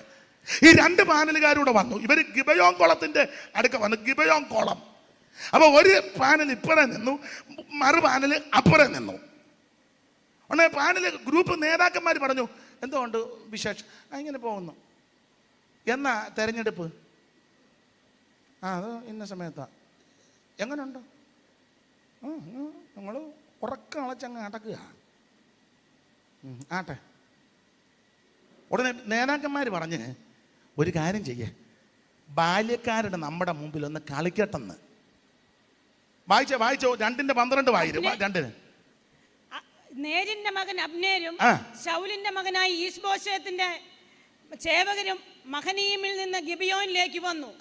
അപ്പോൾ സെരൂയയുടെ മകനായ യോവാബും ദാവീദിന്റെ ചേവകരും ഓടിച്ചു വായിക്ക് പുറപ്പെട്ട് ഗിബിയോനിലെ കുളത്തിനരികെ വെച്ച് അവരെ നേരിട്ടു. അടുത്തത്, അവർ കുളത്തിന്റെ ഇപ്പുറത്തും മറ്റവർ കുളത്തിന്റെ അപ്പുറത്തും നിന്നു. അബ്നേർ യോവാബിനോട് ബാല്യക്കാർ എഴുന്നേറ്റ് നമ്മുടെ മുമ്പാകെ ഒന്ന് കളിക്കട്ടെ. എന്നെ കളിക്കുന്ന സകല പെന്തിക്കോസുകാരോട് പറയാ, സഭ നിനക്ക് കളിക്കാനുള്ള സ്ഥലമല്ല. ദൈവസഭ എനിക്കും നിനക്കും കളിക്കാനുള്ള ഇടമല്ല. അപ്പൊ ഒരു കളിയും ഇതിനകത്ത് പാടില്ല. ദൈവസഭ എന്തിനാന്ന് ചോദിച്ചാൽ ദൈവത്തെ ആരാധിക്കേണ്ട ഇടമാ. ഒരാഴ്ച മുഴുവൻ ദൈവം നിന്നെ സൂക്ഷിച്ചു, ദൈവം നിന്നെ ഭദ്രമായി കാത്തു. വന്നുകൂടി ദൈവത്തിന് മഹത്വം കൊടുത്ത് ദൈവത്തെ സ്തുതിക്കാനുള്ള സ്ഥലമാ സഭ. സഭയ്ക്കകത്ത് ഞാനാന്നേലും നിങ്ങളാന്നേലും കളിച്ചാൽ കളി ദൈവം പഠിപ്പിക്കും. ഇനി നീ കളിക്കണ്ട, ആരേലും വെട്ട് കളിപ്പിച്ചാ മതി, അവനെ ദൈവം വിടുകയല്ല. ദൈവസഭയ്ക്കകത്ത് കളിച്ചവന്റെ തന്തതി ഒന്നും ശരിയായിട്ടില്ലല്ലോ, കളിപ്പിച്ചവന്റെ തന്തതിക്കും ഗുണം വന്നിട്ടില്ലല്ലോ. അവൻ 100 കേസുകൾ തരാം, ദൈവത്തിന് മഹത്വം. അതുകൊണ്ട് എന്നെ കേൾക്കുന്ന ബഹുമാന്യ കർത്തൃദാസന്മാരോടും ദൈവമക്കളോട് ലോകമെമ്പാടും കേൾക്കുന്നവരോട് പറയാ, സഭ കളിക്കാനുള്ള സ്ഥലമല്ല, സഭ നമുക്ക് മേലാടാനുള്ള സഭമല്ല. അവൻ സഭ ദൈവത്തിൻ്റെതാണ്, അത് കർത്താവിന്റെ സഭയാണ്. ഈ സഭയ്ക്കകത്ത് വന്ന് ദൈവത്തെ ആരാധിക്കണം. ദൈവം നിന്നെ നടത്തിയ വിധമോർത്ത്, പുലർത്തുന്ന വിധമോർത്ത്, സഹായിച്ചതോർത്ത്, രക്ഷിച്ചതോർത്ത്, നടത്തിയതോർത്ത് ദൈവത്തിന് മഹത്വം കൊടുക്കണം. ഞാൻ അധിക ഭാഗത്ത് വിവരിക്കുന്നില്ല. ബാല്യക്കാര് നമ്മുടെ മുമ്പാകെ കളിക്കട്ടെ. കളിക്കട്ടെ. കളിക്കട്ടെന്ന് നേതാക്കന്മാർ പറഞ്ഞപ്പോൾ അപ്പുറത്തു നിന്നൊരു 12 പേര്, ഇപ്പുറത്തു നിന്നൊരു പാനല്, 2 പാനല്. അങ്ങനല്ലേ അമ്മാമ്മേ? വായിച്ചോ, ഓടിച്ചു വായിച്ചോ. അങ്ങനെയാകട്ടെ എന്ന് യോവാബും പറഞ്ഞു. അങ്ങനെ ബെന്യാമീനുടെയും ഇങ്ങനെ വായിച്ചാൽ നമുക്ക് 11 ആയാലും പോക്ക് കിടക്കുകയല്ല. സ്പീഡ് വായിച്ചോ. അങ്ങനെ ബെന്യാമീനുടെയും ശൗലിന്റെ മകനായ ഈശ്ബോശേത്തിന്റെയും ഭാഗത്ത് നിന്ന് 12 പേരും ദാവീദിന്റെ സേവകരിൽ 12 പേരും എണ്ണമൊത്ത് എഴുന്നേറ്റു. നിങ്ങൾ നാടോട്ട് നീ വായിപ്പിക്കുന്നില്ല, പഠിച്ചോണം. ആ പാനലിൽ നിന്നൊരു 12, ഈ പാനലിൽ നിന്നൊരു 12 എണ്ണമൊത്തം കൊണ്ട് എഴുന്നേറ്റു. എണ്ണമൊത്ത് കളി തുടങ്ങിയതാ. കളി കാര്യമായിട്ട് ഓരോരുത്തൻ എതിരാളിക്ക് നേരെ ചെന്ന് മുടിക്കുത്തിന് കയറി പിടിച്ച് ഓരോരുത്തൻ താന്താന്റെ എതിരാളിയെ മുടിക്ക് പിടിച്ച് വിലാപ്പുറത്ത് വാൾ കുത്തിക്കടത്തി ഒരുമിച്ച് വീണു. മുടിക്കുത്തിന് പിടിച്ചെന്ന് പറഞ്ഞാൽ വേദനിപ്പിച്ചെന്ന. സഭയ്ക്കകത്ത് അങ്ങോട്ടും ഇങ്ങോട്ടും വേദനിപ്പിക്കുകയല്ലേ, കൂട്ടുസഹോദരനെ വേദനിപ്പിക്കുകയല്ലേ, കൂട്ടുവേലക്കാരനെ വേദനിപ്പിക്കുകയല്ലേ, ഒരു സംഘടനയിൽ ഒരു സഭയെ പ്രവർത്തിക്കുക അന്യോന്യം ചെളിവാരി എറിയല്ലേ, വേദനിപ്പിക്കല്ലേ.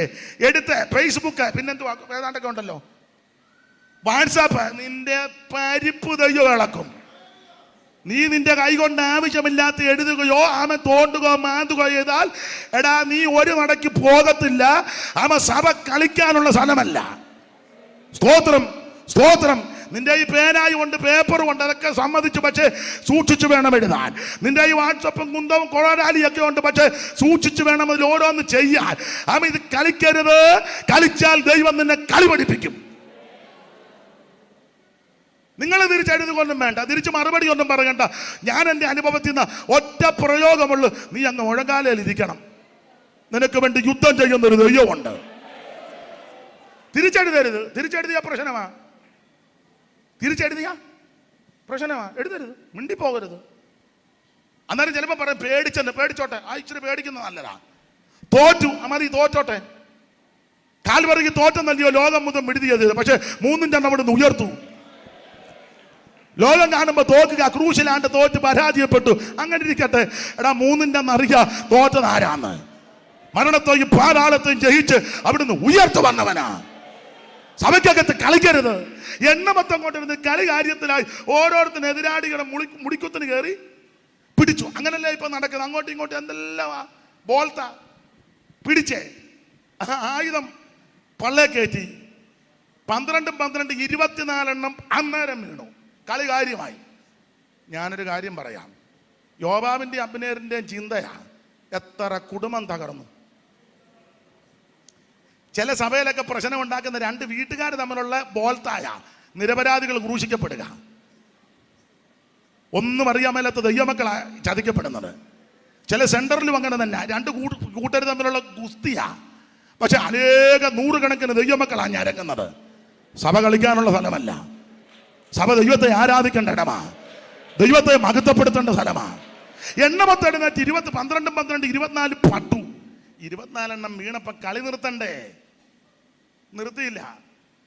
അബ്നേരും അസാഹേലും എല്ലാം കൂടെ തമ്മിൽ കൊമ്പ് കോർത്തു. അസാഹേൽ പുറകെ ചെന്നു. അബ്നേര് അസാഹേലിനെ കണ്ടിട്ട് പറഞ്ഞു വീട്ടിൽ പോടാന്ന് പറഞ്ഞു. പോകുകയല്ല, പിന്നെ തോണ്ടാൻ ചെല്ലുക. അവസാനം അവനെ തട്ടി. അത് കഴിഞ്ഞപ്പോൾ യോവാബ് അബ്നേരിനെ തട്ടി. ചെറിയൊരു കളി തുടങ്ങിയതാ. നിങ്ങൾ പുസ്തകം പഠിച്ചേ. യോവാബ് അബ്നേരിനെ തട്ടി. ഒടുവിൽ യോവാബിനെ ശലോമോൻ ഒതുക്കാൻ പദ്ധതി. അബ്ശാലോ എന്തെല്ലാം വഴിതരണികൾ ഉണ്ടായി. അതുകൊണ്ടൊരു കാര്യം പറയാ, ഒരു ഗ്രൂപ്പും പാടില്ല. എന്നെ കേൾക്കുന്ന ബഹുമാന്യരായ ദൈവമക്കളോട് പറയാ, നീ പക്ഷം പിടിക്കരുത്, കച്ചു പിടിക്കരുത്, ഗ്രൂപ്പിസം ഉണ്ടാക്കരുത്. അത് പാമ്പാടി സെന്ററിലാന്നേലും കോട്ടയം സെന്ററിലാന്നേലും ഏത് സെന്ററിലാന്നേലും ഏത് ലോക്കൽ സഭയിലാന്നേലും ഗ്രൂപ്പിസം പാടില്ല. നീ ദൈവത്തെ മഹത്വപ്പെടുത്തണം. ഒരാഴ്ച മുഴുവൻ ആരെങ്കിലും ഗ്രൂപ്പ് പിടിക്കാൻ വന്നാൽ നീ ഒഴിഞ്ഞങ്ങ് മാറണം. ദൈവത്തിന് മഹത്വം. ഇത് ആരാധനയ്ക്കുള്ള സ്ഥലമാ. ആമേൻ, പ്രൈസ് ദി ലോർഡ്. ഇവിടെ 2 പാനല്. ഇവിടെ ഉപവാസ പ്രാർത്ഥനയിൽ 2 ഫെലിസ്ത്യർ ഇപ്പുറത്തൊരു മലഞ്ചെരുവിലും ഇസ്രായേലര് അവരുടെ മധ്യേ ഒരു താഴ്വര അവരുടെ മധ്യ ഒരു താഴ്വര ഉണ്ടായിരുന്നു, ഏലാ താഴ്വര. അടുത്തത്, അപ്പോൾ ഫെലിസ്ത്യരുടെ അപ്പൊ ഈ രണ്ട് ഗ്രൂപ്പുകാരിനോട് ഇനി ഓടിച്ചു പറയാം. രണ്ട് ഗ്രൂപ്പുകാർ, എന്റെ ചിന്ത ഉപവാസ പ്രാർത്ഥനയല്ലേ, ഒരു ഗ്രൂപ്പ് 10 വരും, മറ്റേ ഗ്രൂപ്പ് 10. ഇവിടെ 2 അടി ഒരു പാട്ടും, അവിടെ 3 അടി 3 പാട്ടും. അപ്പൊ 10 അങ്ങോട്ട് യോഗം തുടങ്ങി, 10:15 പാട്ടായി, 10:30 ആരാധനയായി, 10:45 ഇപ്പോഴത്തെ രീതി അനുസരിച്ച് പ്രൈസ് ആൻഡ് വർഷിപ്പ് 10:45 ആട്ടെ. ഈ പ്രൈസ് ആൻഡ് വർഷിപ്പ് എല്ലാം കൂടെ അങ്ങോട്ട് മൂത്തപ്പോൾ ഒരുവൻ രംഗപ്രവേശനം ചെയ്യുന്നു. 4-ാം വാക്യം വായിക്കാം. അപ്പോൾ ഫെലിസ്ത്യരുടെ പാളയത്തിൽ നിന്ന് ഗത്യനായ ഗോലിയാത്ത് എന്നൊരു മല്ലൻ പുറപ്പെട്ടു. അപ്പൊ ഈ ആരാധന അങ്ങോട്ട് മൂത്തപ്പോൾ ഒരുവൻ രംഗപ്രവേശനം ചെയ്യുന്നു. അപ്പോൾ ഫെലിസ്ത്യരുടെ പാളയത്തിൽ നിന്ന് ഗത്യനായ ഗോലിയാത്ത് എന്നൊരു മല്ലൻ പുറപ്പെട്ടു. അടുത്തത്, അവൻ 6 മുഴവും ഒരു ചാണും നെടുപ്പമുള്ളവനായി. 6 മുഴം 1 ചാൺ നെടുപ്പമുള്ളവൻ, തലയിൽ വലിയ താമര, ശിരസ്ത്രമൻ, 5000 ശേക്കൽ തൂക്കമുള്ള താമര കവഞ്ഞു നിറച്ചവന്, കാൽച്ചട്ടയും ചുമലിൽ താമര കൊണ്ടൊരു വേലുമുണ്ടവന്റെ കുന്തത്തിന്റെ തണ്ട്, നെയ്ത്തുകാരന്റെ പടപ്പുതടി പോലെ കുന്തത്തിന്റെ അലക്, 600 ശെക്കൽ ഇരുമ്പ്, ഒരു പരിചക്കാരൻ അവന്റെ മുൻപിലുമുണ്ട് എന്ന് പറഞ്ഞാൽ ആരാധനയും ശുശ്രൂഷയും വെളിപ്പെട്ടപ്പോൾ ഒരുവൻ കയറി വരികയാ. ഞാൻ ദൈവമക്കളോടൊരു കാര്യം പറയാ, ശക്തമായ ആരാധനയും ആത്മിക ശുശ്രൂഷയും വെളിപ്പെടുമ്പോൾ പോരാട്ടം അളകുന്നേ. നീ കർത്താവിന് വേണ്ടി ശരിക്കൊന്ന് പ്രയോജനപ്പെട്ട് അന്നാലും ആ പ്രശ്നം ഉണ്ടാകുന്നത്. നീ കർത്താവിനെ ശരിക്കൊന്ന് ആരാധിച്ച് ആ സമയം ആ പ്രശ്നം ഉണ്ടാകുന്നത്. ഇവിടെ ആരാധന ശുശ്രൂഷ വെളിപ്പെട്ടപ്പോൾ ഒരുവൻ രംഗപ്രവേശനം. അവനെ പറ്റി പറയുക, അപ്പോൾ ഫെലിസ്ത്യരുടെ പാളയത്തിൽ നിന്ന് അവൻ നിന്ന് ഇസ്രായേൽ നിരകളോട് ഫെലിസ്ത്യരുടെ പാളയത്തിൽ നിന്ന് ഗത്യനായ ഗോലിയാത്ത് എന്നൊരു മല്ലൻ. ഇത് ഫെലിസ്ത്യ പാളയത്തിൽ നിന്നാണ്. ഫെലിസ്ത്യർ എന്ന് പറഞ്ഞാൽ ശപിക്കപ്പെട്ട സന്തതിയാ. ഞാൻ എപ്പോഴും പറയും, നോഗയുടെ കൊച്ചുമക്കളാ ഫെലിസ്ത്യര്. നോഗയ്ക്ക് 3 മക്കള്, ഷേമും ഹാമും യാഫത്തും. അതിലെ ഷേമിന്റെ വംശത്തിൽപ്പെട്ടത് അബ്രഹാം, ഹാമിന്റെ വംശത്തിൽപ്പെട്ടത് ആ ഫെലിസ്ത്യര്. പെട്ടെന്ന് വായിച്ചു 10:1, ഉൽപ്പത്തി 10:1. പെട്ടെന്ന് വായിച്ചു ഉൽപ്പത്തി 10:1. പെട്ടെന്ന്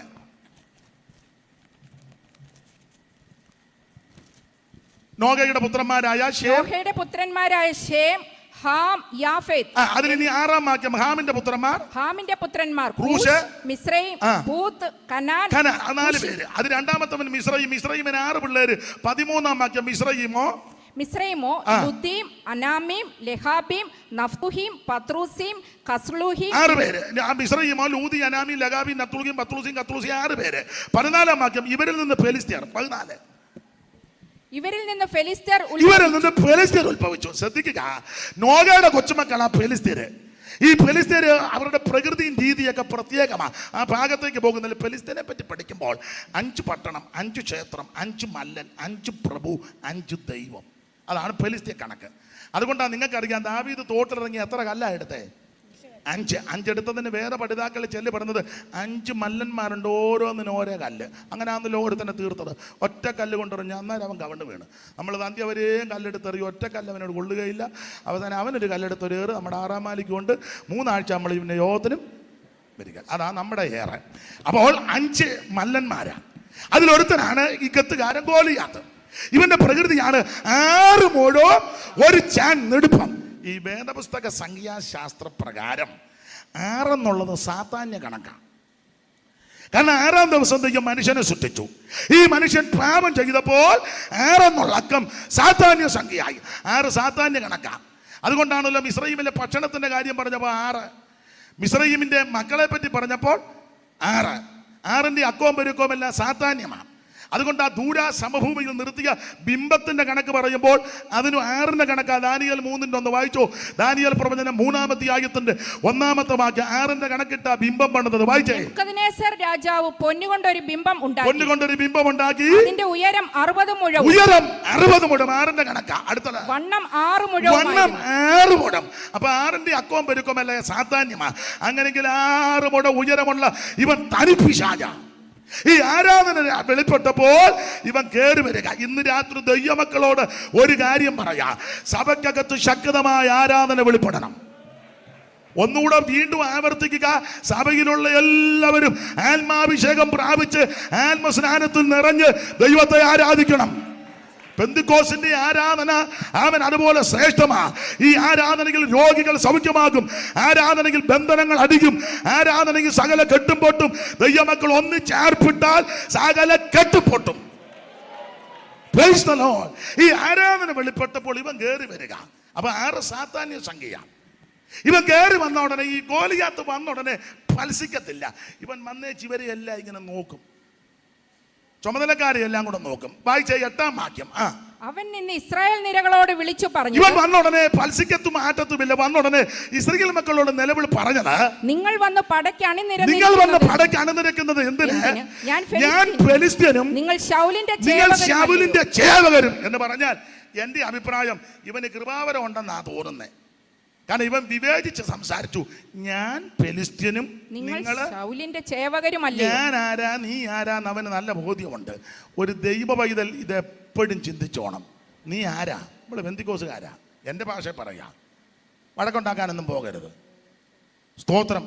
ചേട്ടനും അനുവനായിട്ട് അടിയാ, എന്താ അതിര് തർക്കം. ചുണയുണ്ടേ നിനക്ക് കുറ്റിയിടാമോ? നിന്റെ കുതി ഞാൻ വെട്ടും. ചേട്ടനും അനിയനാ, രണ്ടും ഒരു സഭയില. ചുണയുണ്ടേ നിനക്ക് കുറ്റിയിടാമോ? ഉടനെ അനിയൻ പറയാം, എൻ്റെ കൊക്കിന് ജീവനുണ്ട്, കുറ്റി ഇട്ടേച്ചാ ഞാൻ. രണ്ടും കൂടെ സന്ധ്യയ്ക്ക് വീട്ടിൽ വന്നേച്ച് പാടുക, എൻ്റെ ദേശം ഇവിടെയല്ല. അല്ലല്ല, എടാ വിട്ടുകൊടുക്കേ, നീ അങ്ങോട്ട് പോകാൻ പോവല്ലേ? വിട്ടുകൊടുക്ക്. നീതിമാന്മാർ നീതികേടിലേക്ക് കൈ നീട്ടാതിരിക്കേണ്ടവന്. അങ്ങനെ ആ പുസ്തകത്തിലെ വാക്യം. വഴക്കുണ്ടാക്കരുത്, പ്രശ്നം ഉണ്ടാക്കരുത്, അടിപിടി ഉണ്ടാക്കരുത്, തർക്കം ഉണ്ടാക്കരുത്, അന്യോന്യം വാദിക്കരുത്. അഥവാ അവരുടെ ഭാഗത്ത് അനീതിയെങ്കിൽ നീ അങ്ങ് മൗനം ദീക്ഷിക്കണം. വിട്ടുകൊടുക്ക്. നിനക്ക് ദോഷമൊന്നും വരികയല്ല, നിന്റെ സന്തതിക്കും ദോഷം വരികയല്ല. നീ പോകുന്നിടത്ത് ദൈവം നിന്നെ അനുഗ്രഹിക്കും. നിന്റെ സന്തതി എല്ലുന്നിടത്തും അനുഗ്രഹമായിരിക്കും. ആവശ്യമില്ലാത്ത കാര്യത്തിൽ ദൈവമക്കൾ ഇടപെടരുത്. Price the Lord. ഇവൻ വന്ന ഉടനെ എല്ലാവരെയും ഒന്ന് നോക്കി വിവേചിച്ചു. ഞാൻ ഫെലിസ്ത്യനും നിങ്ങൾ ശൗലിന്റെ ചേവകരുമല്ലയോ? പിന്നെ നിങ്ങൾ ഒരുത്തനെ തിരഞ്ഞെടുക്കണം. എങ്ങനെയും കാശ് കൊടുത്തോ, ഓട്ടിട്ടോ, ചീട്ടിട്ടോ, കുതികാല് വെട്ടിയോ, പാര വെച്ചോ, ആക്ഷേപിച്ചോ, അധിക്ഷേപിച്ചോ, എങ്ങനെയും നിങ്ങൾ ഒരുത്തനെ തിരഞ്ഞെടുക്കണം. തിരഞ്ഞെടുത്തേച്ച് അവനെ ഓഫീസിൽ ഇരുത്തരുത്, അവനെ എന്റെ അടുക്കലോട്ട് വിടണം. അവൻ എന്നോട് അംഗം പൊരുതി എന്നെ കൊല്ലുവാൻ പ്രാപ്തനായ ഞങ്ങൾ നിങ്ങൾക്ക് അടിമകളാകും.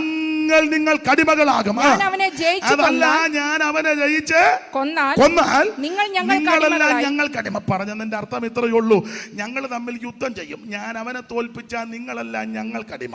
അതല്ല, അവൻ എന്നെ തോൽപ്പിച്ചാൽ ഞങ്ങളെല്ലാം നിങ്ങൾക്കടിമ എന്ന് പറഞ്ഞാൽ എല്ലാവരുടെ കടന്ന് ഈ ബഹളവും വെപ്രാളവും ഒന്നും കാണിക്കേണ്ട, ഒറ്റയ്ക്കൊറ്റയ്ക്ക് പോരാടാം. ഒരു കാര്യം പറയാം, പിശാച് പൊരുതുന്നത് വ്യക്തിപരമായിട്ടാണ്, കൂട്ടമായിട്ടല്ല സാത്താൻ പോരാടുന്നത്.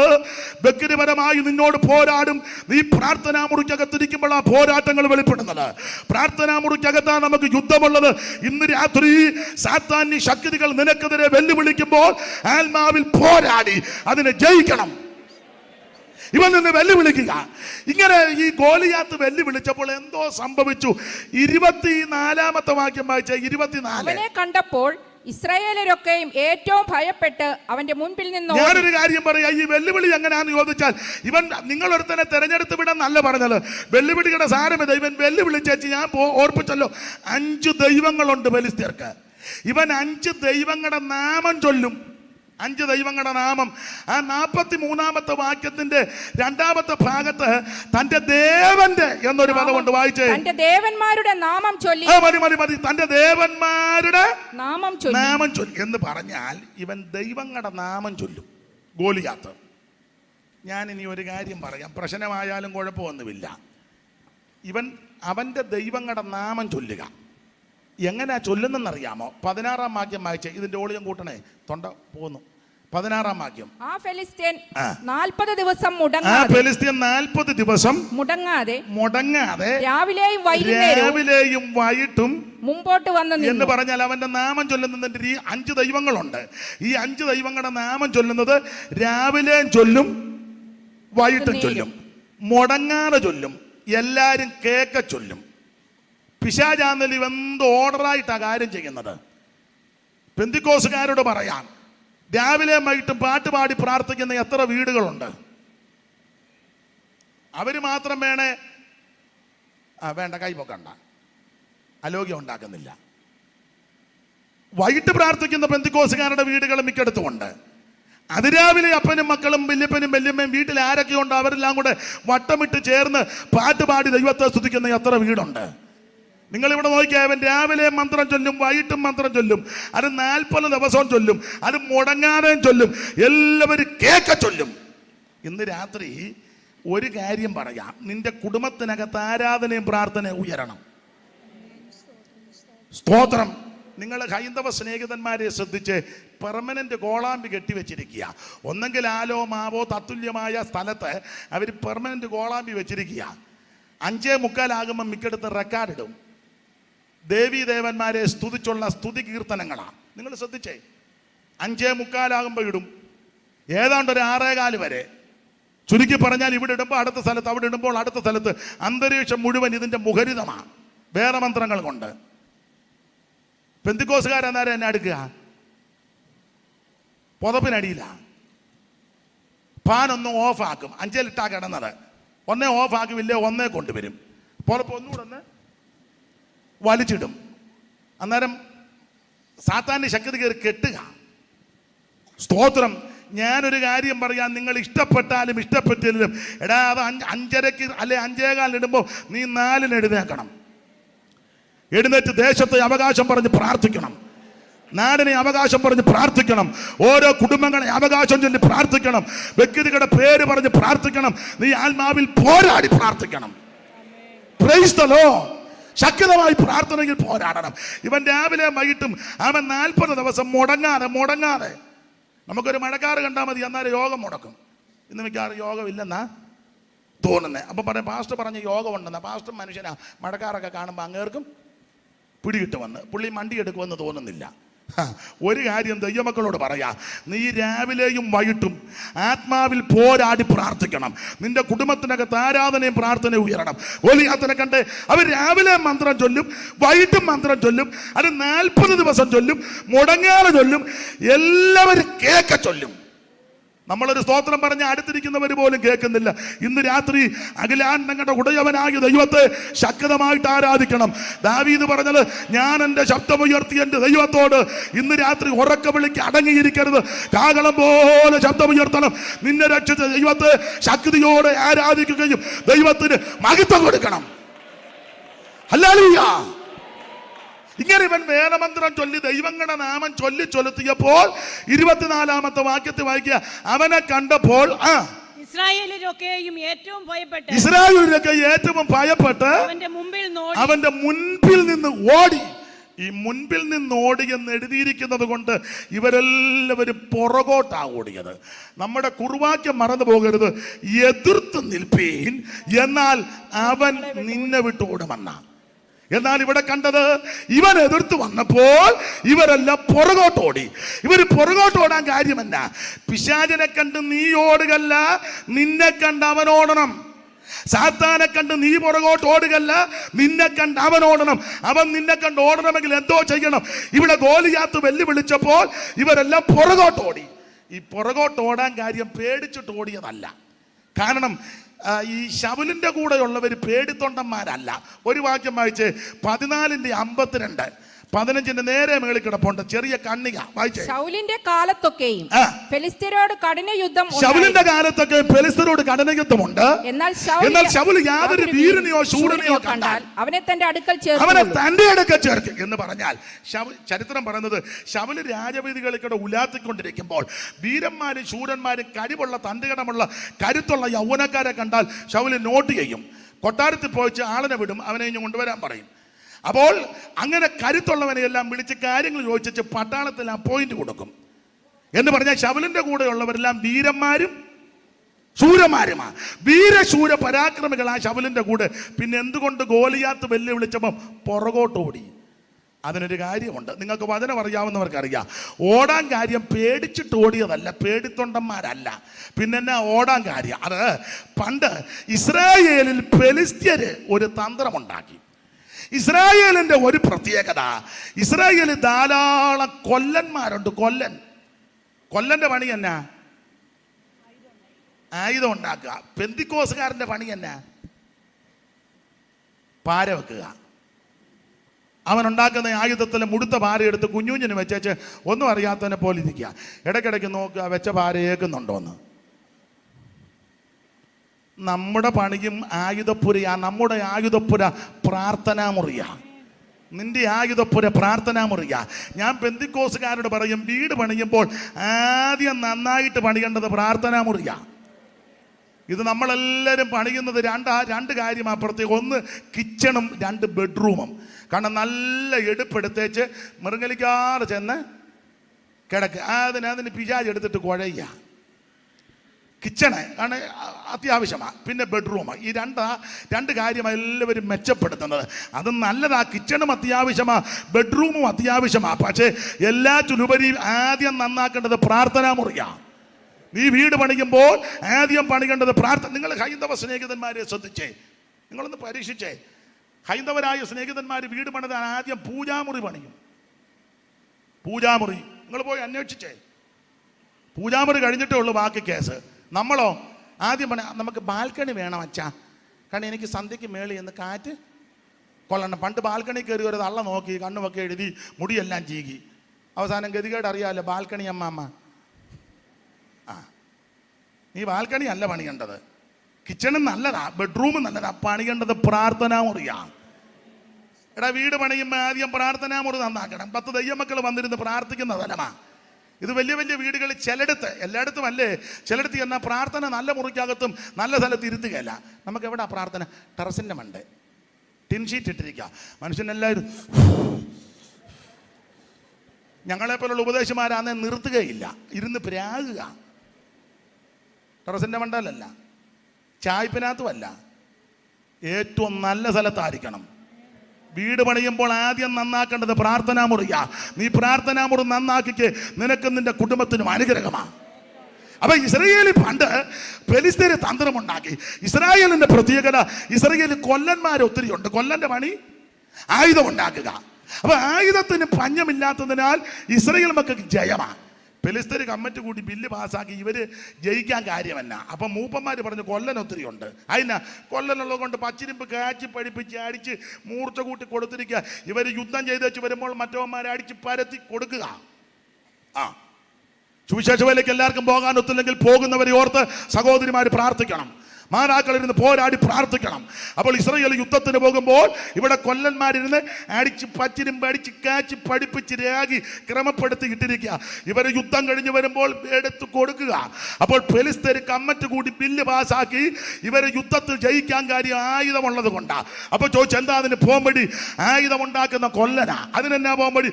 മുഴുവൻ കൊല്ലനെയും തട്ടിയേക്കാൻ പറഞ്ഞു. അങ്ങനെ വന്ന് ഇസ്രായേലിൽ ഇപ്പോൾ ഒരൊറ്റ കൊല്ലനെ കാണാനില്ല. വായിച്ച് 13:19 ശമൂവേലിന്റെ 1-ാം പുസ്തകം 13:19. എന്നാൽ ഇസ്രായേൽ ദേശത്തെങ്ങും ഒരു കൊല്ലനെ കാണാനില്ല. എന്നാൽ ഇസ്രായേൽ ദേശത്തെങ്ങും ഒരു ഒറ്റ കൊല്ലനെ കാണാനില്ല. ഒരു കൊല്ലനെ മേശയിട്ട് നോക്കിയിട്ട് കാണുന്നില്ല. ഇപ്പൊ ഈ വന്ന് പ്രാർത്ഥിക്കുന്നവരധികം ഇല്ലല്ലോ.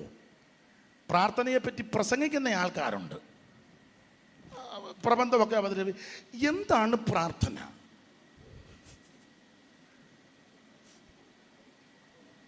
നാം പ്രാർത്ഥിക്കുമ്പോൾ എങ്ങനെ ഇരിക്കണം? എങ്ങനെയും ഇരുന്ന് പ്രാർത്ഥിക്കടാ കുറച്ചു നേരം.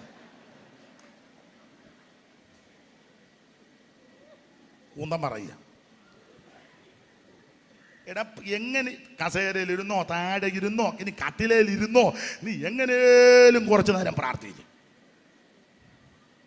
എന്താണ് പ്രാർത്ഥനയുടെ ഗ്രീക്ക്? നീ പ്രാർത്ഥനയുടെ ഗ്രീക്ക്. പണ്ട് ഉണ്ണിച്ചായം പണ്ട് പ്രസംഗിച്ച്, ഇപ്പം പ്രസംഗിച്ച് എല്ലാം ഗ്രീക്കാ. ചിരിക്കുന്നത് വരെ ഗ്രീക്കിലാ. ഇപ്പോൾ കർത്താവിന്റെ ദാസൻ ഗ്രീക്കിലൊരു ചിരി. ഗ്രീക്കിനും ഹീബ്രുവിനും ഞാൻ എതിരില്ല. ഉണ്ണിച്ചായം പറഞ്ഞ കാര്യം കടമെടുത്ത് പറയുക, അതൊക്കെ നല്ലതാ. നീ എങ്ങനെയും ഇരുന്ന് കുറെ നേരം പ്രാർത്ഥിക്ക്. ശക്തമായ പോരാട്ടങ്ങളാണ് എതിർത്ത് വരുന്നത്. ഇതിന് നടുവിൽ പ്രാർത്ഥനയല്ലാതെ മറ്റൊരു ജയമില്ല. Price the Lord. അപ്പൊ ഇപ്പം വന്ന് ഇസ്രായേലി ഒറ്റ കൊല്ലൻ ഇല്ല. പ്രാർത്ഥിക്കുന്നവരില്ലല്ലോ. പ്രാർത്ഥനയെ പറ്റി പ്രസംഗിക്കുന്ന ആൾക്കാരുണ്ട്, പ്രാർത്ഥനയെ പറ്റി പ്രസംഗിക്കുന്നവർ നന്നായിട്ടുണ്ട്, പ്രാർത്ഥനയെ പറ്റി പുസ്തകം എഴുതുന്ന ആൾക്കാരുണ്ട്, പ്രബന്ധം അവതരിപ്പിക്കുന്ന ആൾക്കാരുണ്ട്. മുമ്പേ പറഞ്ഞ പോലെ പ്രാർത്ഥന ഗ്രീക്കും ഹീബ്രു ഒക്കെ പറയാൻ നല്ലതാ. അതിന് പുസ്തകം എഴുതും. ആ പുസ്തകം പ്രകാശനം ചെയ്യാനും ആളുണ്ട്. പ്രകാശനം കഴിഞ്ഞാൽ അത് വിൽക്കാനും ആൾക്കാരുണ്ട്. വിദ്യാച്ച് അതിന്റെ കമ്മീഷൻ മേടിക്കുന്നവരുണ്ട്. പക്ഷെ പ്രാർത്ഥിക്കുന്നവർ മാത്രമില്ല. ഒരൊറ്റ കൊല്ലനെ കാണാനല്ല. വായിച്ചേ 13:19 ഒന്നൂടെ വായിച്ചേ. എന്നാൽ ഇസ്രായേൽ ദേശത്തെങ്ങും ഒരു കൊല്ലനെ കാണുവാനില്ലായിരുന്നു. എബ്രായർ വാളോ കുന്തമോ തീർപ്പിക്കരുതെന്ന്. എന്നാൽ ഇസ്രായേൽ ദേശത്തെങ്ങും ഒരു കൊല്ലനെ കാണാനില്ല, എബ്രായർ വാളോ കുന്തമോ തീർപ്പിക്കരുതെന്ന് ഫെലിസ്ത്യർ പറഞ്ഞു. ഇസ്രായേൽ തങ്ങളുടെ കൊഴു, കലപ്പ, മഴു, മമ്മട്ടി എന്നിവ കാച്ചിപ്പാൻ ഫെലിസ്ത്യരുടെ അടുക്കൽ ചെല്ലേണ്ടി വന്നു. ഗതികേട് കണ്ടോ? മഴവും മമ്മട്ടിയും ഇതെല്ലാം കൂടെ കാച്ചിക്കാൻ ഇപ്പൊ എങ്ങോട്ട് പോകണം? അതല്ല ഇപ്പൊ നമ്മുടെ സഭയിൽ പിള്ളേരാരും വരുന്നില്ലല്ലോ. നീ പറയാ പിള്ളേർക്കാർക്കും താല്പര്യമില്ല. എടാ പിള്ളേരെങ്ങനെ വരും? നീ ഇതിനകത്ത് കോടാലി ഒപ്പിക്കല്ലേ? കമ്മറ്റിയും കുന്തവും കോടാലിയും തർക്കവും വാലോ സഭായത്തിന് വരുമ്പോ മിറ്റത്ത് കിടന്നടി, അകത്ത് കയറി സാക്ഷിക്ക് പാര വെക്കുക. ഇത് കഴിയുമ്പം സഭായം കഴിഞ്ഞ് നിന്റെ തന്തതി എവിടെ വരാനാ? നിന്റെ കൂടെ എവിടെ വരും? കൊച്ചുങ്ങൾ ഇത് കണ്ടല്ലേ വളരുന്നേ.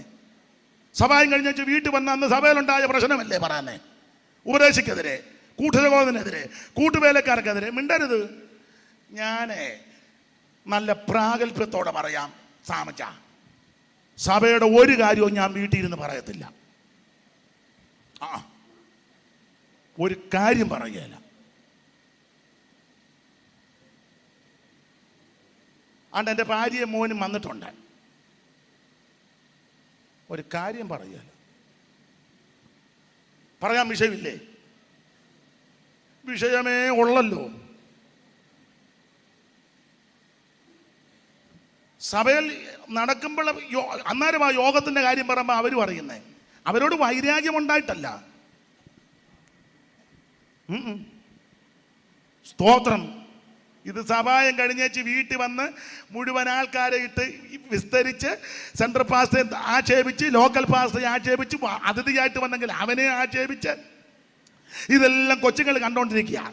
ഉച്ചവരെ മറുഭാഷ പറഞ്ഞ് മേപ്പോട്ടും ഇങ്ങോട്ടും ചാടിയ കുഞ്ഞമ്മ 2:30 ആയപ്പം കോടാലി ഒപ്പിക്കുക. കൊച്ചുങ്ങൾ ഇത് കാണുക. കൊച്ചുങ്ങൾക്ക് മനസ്സിലായി ഇതെല്ലാം തട്ടിപ്പാണ്. എങ്ങനെ വരും നിന്റെ കുഞ്ഞുങ്ങൾ? നീ മാതൃകയോടെ നിൽക്കണ്ടേ? ഞാൻ മാതൃകയോടെ നിൽക്കണ്ടേ? സ്തോത്രം, സ്തോത്രം. ഞാൻ ഒരാളെ ഉദ്ദേശിച്ചല്ല പറഞ്ഞ മുഴുവൻ ദൈവമക്കളോടാ. നിന്റെ നാവ് ആവശ്യമില്ലാത്തതിന് ചായ്ക്കരുത്. നിന്റെ ചെവി ആവശ്യമില്ലാത്ത കേൾക്കാൻ ചായ്ക്കരുത്. ചെവി തുളച്ചേക്കണം. നിന്റെ നാവിന് നിയന്ത്രണം ഏർപ്പെടുത്തണം. വളരെ സൂക്ഷിച്ചു വേണം സംസാരിക്കാൻ. വിശേഷിച്ച് കുടുംബത്തിൽ കുഞ്ഞുങ്ങളുടെ നടുവിൽ അവൻ സ്തോത്രം ആവശ്യമില്ലാത്ത വാക്കുകളൊന്നും വായിന്ന് വരരുത്. വന്നൊരു ഒറ്റ കൊല്ലാനില്ല, പ്രാർത്ഥിക്കാൻ ആളില്ലല്ലോ. വായിച്ചേ, ഇത് കാച്ചിക്കാൻ എങ്ങോട്ട് പോകണം? ഫെലിസ്ത്യരുടെ അടുക്കൽ. ഗതികേട് കണ്ടോ? അതല്ല ഇവിടെ എവിടെ പോകുന്നു? അവിടെ ഒരു വിടുതലിന്റെ ശുശ്രൂഷ നടക്കുന്നു. ഇവിടെ കമ്മിറ്റി അടിയാ.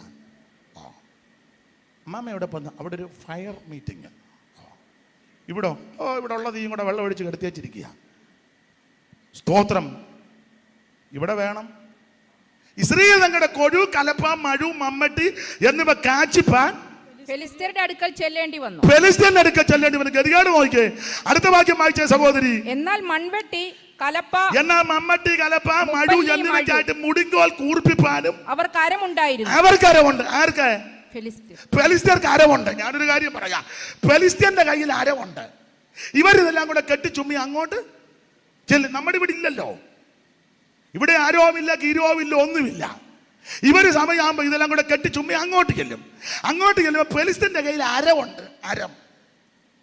നമ്മുടെ ആൾക്കാർ അങ്ങോട്ട് ചെല്ലുമ്പോ അവൻ അരം കൊണ്ട് 2 രാഗ്. ചെന്നപ്പോ ഒരു രാഗ്, പോന്നപ്പോ ഒരു രാഗ്. നമ്മുടെ ആൾക്കാർക്കാന്നെ അതും മതി. അയ്യോ എന്തുവായിരുന്നു,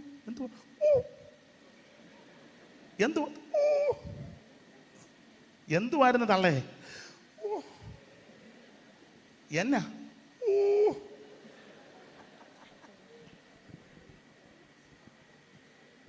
നിങ്ങൾ കാര്യം പറ.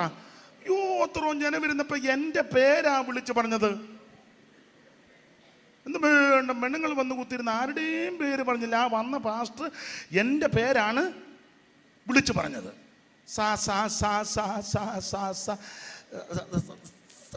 സാലി ഒരു രാഗ് മതിയല്ലോ. പിന്നെ പോരാ നേരത്തൊരു രാഗ്. യവന്റെ ചെങ്ങടി ഒരു തള്ളു ആണ്ട 4 തത്വം പറഞ്ഞ് കിടക്കുന്നു. 2 രാഗ് മതി.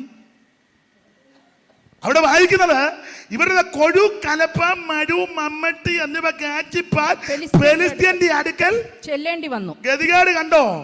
എടാ ഇവിടെ ആരാധനമാണ്. ആകയാൽ എന്ത് സഹോദരന്മാരെ, വായിച്ചേ 14:26. നമ്മൾ കൂടി വരുമ്പോ എന്തോ വേണം. ആ കൊരിന്ത്യർക്ക് എഴുതിയ 1-ാം ലേഖനം 14:26. ഇത് മറിക്കാതെ കണ്ട് അങ്ങോട്ട് പോകണം. അത് വായിച്ചു തിരിച്ച് ഇങ്ങോട്ട് വരികയും ചെയ്യണം.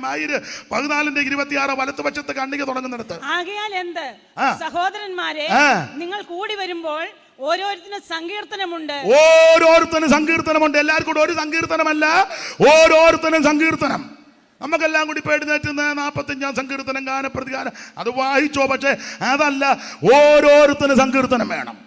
ഓരോരുത്തരും സങ്കീർത്തനത്തോടെ ദൈവത്തെ സ്തുതിക്കണം. ആമേ. സ്തുതിയും സ്തോത്രവും കുറച്ച് ആൾക്കാർക്ക് വിട്ടുകൊടുക്കില്ല, പാട്ടുകാർക്ക് മാത്രം വിട്ടുകൊടുക്കുകയല്ല, സകലരും ഒന്നിച്ചു വേണം ദൈവത്തെ മഹത്വപ്പെടുത്താൻ. ഓരോരുത്തരും സങ്കീർത്തനമുണ്ട്. പിന്നെ ഉപദേശമുണ്ട്. കൂടുമ്പോൾ ഉപദേശം പറയണം. ഉപദേശിക്കാൻ സമർത്ഥരായിരിക്കണം. ദൈവസഭ കൂടുമ്പോൾ ഉപദേശം പറയണം. ദുരുപദേശക്കാരും പാച്ചുണ്ടുപദേശക്കാരും വിപരീതോപദേശക്കാരും വിരുദ്ധോപദേശക്കാരും വർദ്ധിച്ചു വരുന്ന കാലയളവിൽ നമുക്ക് അവസരം കിട്ടുമ്പോൾ, നമ്മുടെ ജനം കൂടി വരുമ്പോൾ ശരിയായ ഉപദേശം അവസരം കിട്ടുന്നതനുസരിച്ച് ആരെക്കിട്ട് ഉറപ്പിക്കണം. ഇതിപ്പോൾ ഉപദേശം പറയുന്നവരും അവരും ഇങ്ങനെയുണ്ട്. പിന്നെ ചിലരെ ഇങ്ങനെ പറയുന്നു, ചിലർ ഇങ്ങനെ പറയുന്നു. നിങ്ങൾക്ക് എന്ത് വേണേലും ആസ് യു ലൈക്ക്. ഇംഗ്ലീഷ് ഇരിക്കട്ടെ, തെറ്റിയോ? എൻ്റെ ആശുവിലേക്ക് എടാ ഉപദേശം തീർത്ത് പറയണം. രക്ഷ യേശുവിൽ കൂടി മാത്രം. സ്നാനം പിതാവിൻ്റെയും പുത്രൻ്റെയും പരിശുദ്ധാത്മാവിൻ്റെ നാമത്തിൽ. അഭിഷേകം പ്രാപിക്കണം. നീ അന്യഭാഷ പറഞ്ഞ് ദൈവത്തെ മഹത്വപ്പെടുത്തണം. അന്യഭാഷ പറയുന്നവൻ ദൈവത്തോടല്ലാതെ കൊച്ചായനോടല്ല. ഒരു തള്ള പറഞ്ഞ് എനിക്ക് മനസ്സിലാകുന്നില്ല. ഞാൻ പറഞ്ഞു, തള്ള നിങ്ങളോടല്ല പറഞ്ഞത്, ദൈവത്തോടാ പറഞ്ഞത്. നിങ്ങൾക്കെല്ലാം മനസ്സിലാകണം. അവർക്ക് മനസ്സിലാകുന്നില്ലെന്ന്. നിങ്ങൾക്ക് മനസ്സിലായിരുന്ന നിങ്ങളുടെ മാപ്പിളയോട് പോയി ചോദിക്കണം. നിങ്ങളോടല്ലല്ലോ പറഞ്ഞ അന്യഭാഷ. എടാ, അന്യഭാഷയിൽ സംസാരിക്കുന്നവൻ ദൈവത്തോട്, തള്ളയോടല്ല. അവൻ തനിക്ക് തന്നെ ആത്മിക വർധന വരുത്തുക. ഉപദേശം തീർത്ത് പറയണം. തിരുമേശ എടുക്കണം. തിരുമേശ വിശ്വാസിയും ഉപദേശിയും സകല ആൾക്കാരും സകല എണ്ണോ സഭയിൽ റെഗുലറായിട്ട് തുടർമാനമായിട്ട് വരുന്ന സ്നാനപ്പെട്ടവൻ തിരുമേശ എടുക്കണമെന്ന്. തിരുമേശയായിട്ട് വരുമ്പോൾ നീ ഇങ്ങനെ ട്രാഫിക് പോലീസ് പാമ്പാടി നിൽക്കുമ്പോൾ നിൽക്കാറേ. മനസ്സിലായോ? എടാ, തിരുമേശ എടുക്കാത്തവനെ പാട്ട് പാടാൻ കയറ്റരുത്. തിരുമേശ എടുക്കാത്തവനെ ഈ പുൾപിറ്റ് നിർത്തരുത്. നമ്മുടെ കൺവെൻഷൻ ഇന്നുകൊണ്ട് തീരുകയല്ലേ? മതി.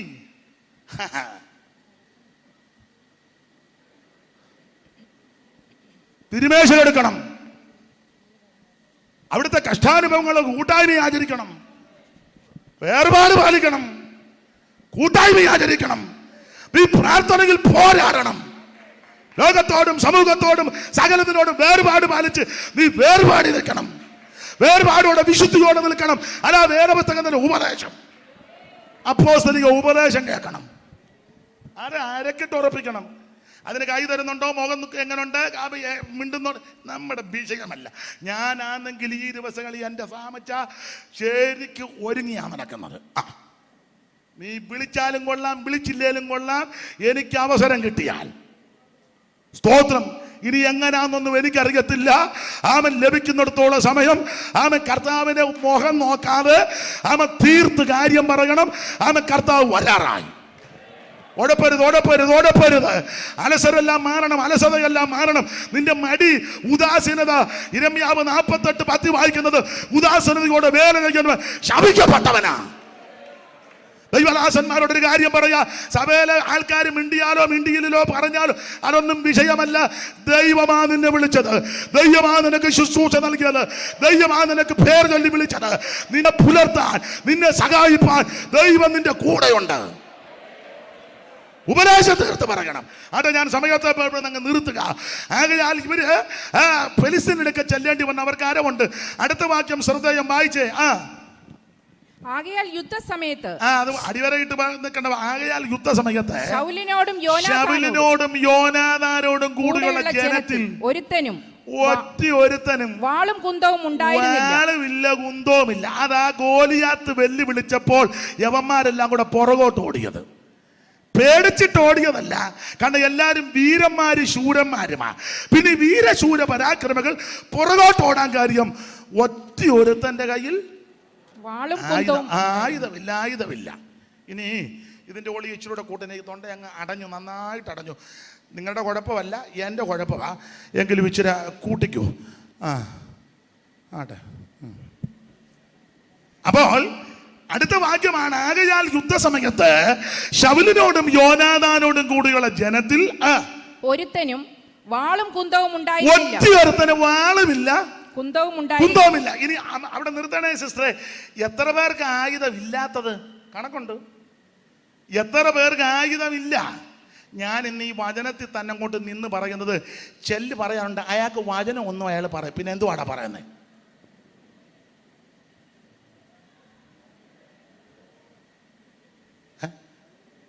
ഈ പറഞ്ഞല്ല എന്നാ രാമായണത്തിൽ നിന്നാണോ? അല്ല, ഒരുത്തൻ പറഞ്ഞ അയാൾക്ക് വചനം ഒന്നും, ഇത്ര നേരം വചനമില്ല. എത്ര വാക്യം ഞാൻ പറഞ്ഞു?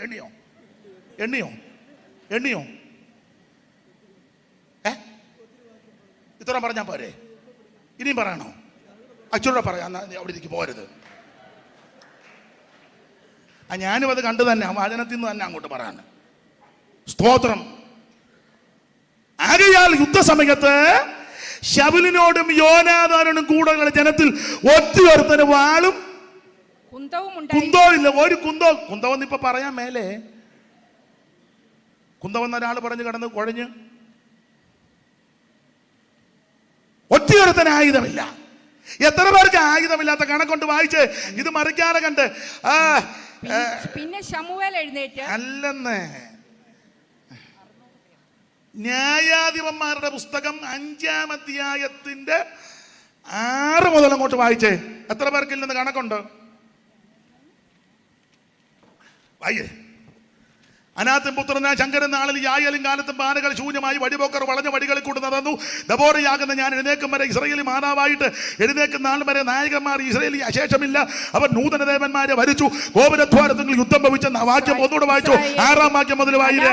അനാഥൻ പുത്രനാം ശങ്കരൻ നാളിലും യായേലിൻ കാലത്തും പാതകൾ ശൂന്യമായി, വഴിപോക്കർ വളഞ്ഞ വഴികളിൽ നടന്നു. വഴിപോക്കർ എല്ലാം കൂടെ എങ്ങനെ? വളഞ്ഞ വഴി സഞ്ചരിക്കുന്ന ആരാ?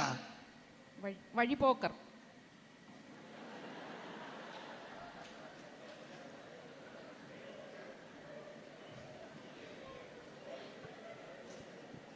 പണ്ട് 2 പേര് കടങ്കഥ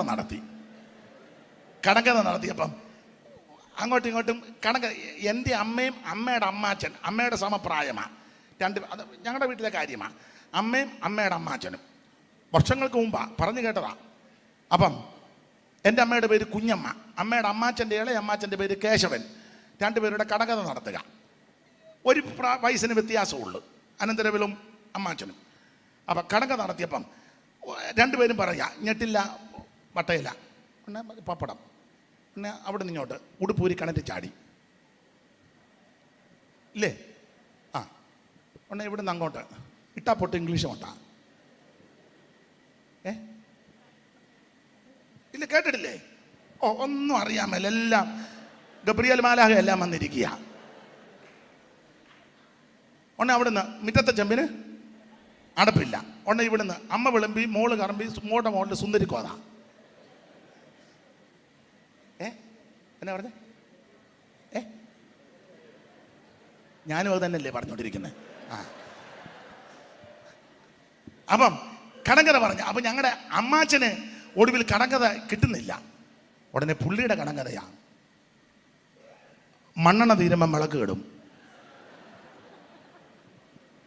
എൻ്റെ അമ്മ കുത്തിയിരുന്ന് നോക്കിയിട്ട് മറുപടി കിട്ടുന്നില്ല.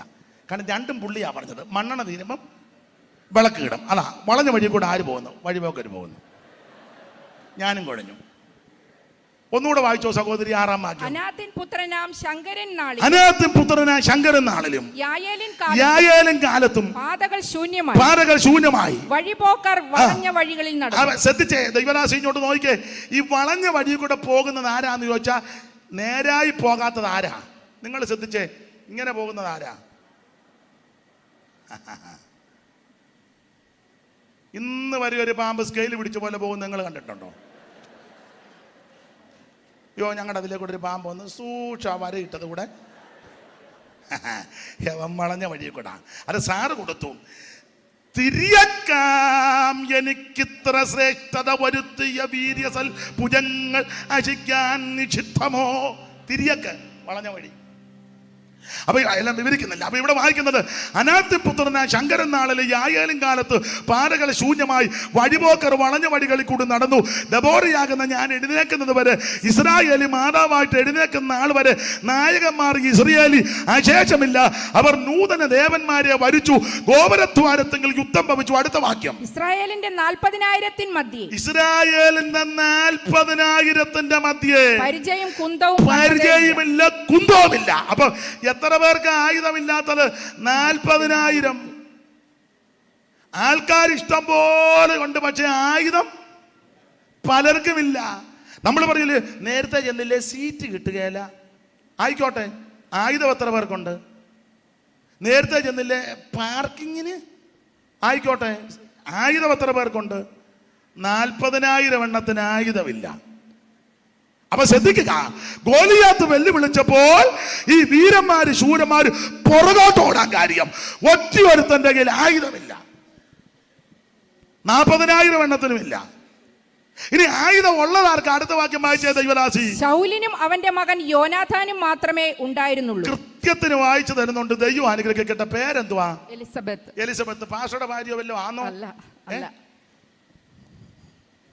എന്നാലും നന്നായിട്ടാ വായിച്ചു തന്നെ. അതിനപ്പുറം ഇരിക്കുന്ന ഭാഷയുടെ ഭാര്യ. ആയിക്കോട്ടെ, അമ്മാമയും കൂടെ ഒരു വാക്യം വായിക്കണം ഇനി അടുത്തത്. അപ്പൊ ശ്രദ്ധിച്ചേ, ആകയാൽ യുദ്ധസമയത്ത് ശബലിനോടും യോനാഥാനോടും കൂടിയുള്ള ജനത്തിൽ ഒറ്റയൊരുത്തനും വാളും കുന്തവും വാളുമില്ല, കുന്തവുമില്ല. കണ്ടോ? ഇനി ഉള്ളതാർക്ക്? അടുത്ത വാക്യം, ശൗലിനും അവന്റെ മകൻ യോനാഥാനും മാത്രമേ ഉണ്ടായിരുന്നുള്ളൂ. അവന് ഭൂതവും. യുദ്ധം പൊറുകിയപ്പോൾ മിടുക്കന്മാരുടെ കയ്യിൽ ആരുടെ കയ്യിലും ആയുധമില്ല. ഉള്ളത് ശൗലിനാ, അവന് ഭൂതം. ചെറുക്കൻ്റെ കയ്യിൽ ആയുധമുണ്ട്. ഭൂതം പിടിച്ച മൂപ്പല ഉള്ളത് കൊണ്ട് ചെറുക്കനൊന്നും ചെയ്യാനും ഒക്കുന്നില്ല. ചില സഭകളിലൊക്കെ അങ്ങനെ ആണല്ലോ. മൂപ്പനാന്നും പറഞ്ഞ് ചുമ്മാ സൈഡ് സീറ്റേ വന്നിരിക്കുക, പ്രാർത്ഥിക്കത്തുമില്ല, പാടുകയിൽ പഴയ വകുപ്പൊക്കെ പറഞ്ഞിരിക്കുക. കൊച്ചുങ്ങളെന്നാ എന്തെങ്കിലും കാര്യങ്ങൾ ചെയ്യാന്നോർത്താൽ ഈ വല സമ്മതിക്കുകയില്ല. പിള്ളേര് പറയാൻ നമുക്ക് ഹോളൊന്ന് പുതുക്കി പണിയാം. ഇതിങ്ങനെ അടക്കോടി ഇരിക്കും പോലെ കയറി ഇരിക്കുക. ഇതൊരു മുട്ട ഇടുകയില്ല, വേറൊരു കോഴിയെ കയറ്റി മുട്ട ഇടിക്കട്ടെ. ഇത് പണ്ടിട്ട മുട്ടയുടെ ചരിത്ര 82-ൽ ഞാൻ 2 മുട്ട ഇട്ടതാണ്, പാമ്പാടി വെച്ചു. എടാ, നീ പണ്ടിട്ട കരിഞ്ഞു മുട്ടയുടെ കാര്യം പറയാതെ നീ ദൈവത്തെ ആരാധിക്കേ, പഴയ വകുപ്പ് പറയാതെ. യുദ്ധം അങ്ങോട്ട് മുറുകിയപ്പോൾ ഒറ്റയൊരുത്തന്റെ ആയുധമില്ല. ഉള്ളത് ശൗലിനാ, അവന് ഭൂതം. എന്നാ ഇവന് ഭൂതമാ. അവന്റെ കയ്യിൽ ആയുധമുണ്ടല്ലോ, അവനാന്നല്ല ഭൂതം. അവന്റെ കയ്യിലുള്ള ആയുധം ഇഞ്ഞു വാങ്ങാന്ന് വെച്ചാൽ ഇവന്റെ ആയുധത്തിന് കുഴപ്പടിയാ. എന്തുവാ ശൗലിന്റെ ആയുധത്തിന്റെ കുഴപ്പം? ശൗല് മരിച്ചപ്പോൾ ദാവീദ് പാട്ട് പാടിയപ്പോൾ അത് പരാമർശിച്ചു. വായിച്ച് ശൗമേലിന്റെ 2-ാം പുസ്തകം 1-ാം അധ്യായത്തിന്റെ 16 മുതൽ അമ്മാമ വായിച്ച്. ആമേൻ, സ്തോത്രം. അമ്മാമ വായിക്കാം. അമ്മാമേ, ശൗമേലിന്റെ 2-ാം പുസ്തകം 1-ാം അധ്യായത്തിന്റെ 17 മുതൽ വായിച്ചു. അനന്തരം ദാവീദ് ശൗലിനെയും അവന്റെ മകനായ യോനാഥാനെയും കുറിച്ച് ഈ വിലാപഗീതം ചൊല്ലി. അവൻ യഹൂദ മക്കളെ ഈ ധനുർഗീതം അഭ്യസിപ്പിക്കാൻ കൽപ്പിച്ചു. പിന്നെ അത് ശൂരന്മാരെ പുസ്തകത്തിൽ എഴുതിയിരിക്കുന്നു. ഇത് ധനുർഗീതമാ, വിലാപകാവ്യമാ. ശൗല് മരിച്ചു കഴിഞ്ഞപ്പോൾ ദാവീദ് അവന്റെ ആൾക്കാരോട് ചേർന്ന് പാടുക.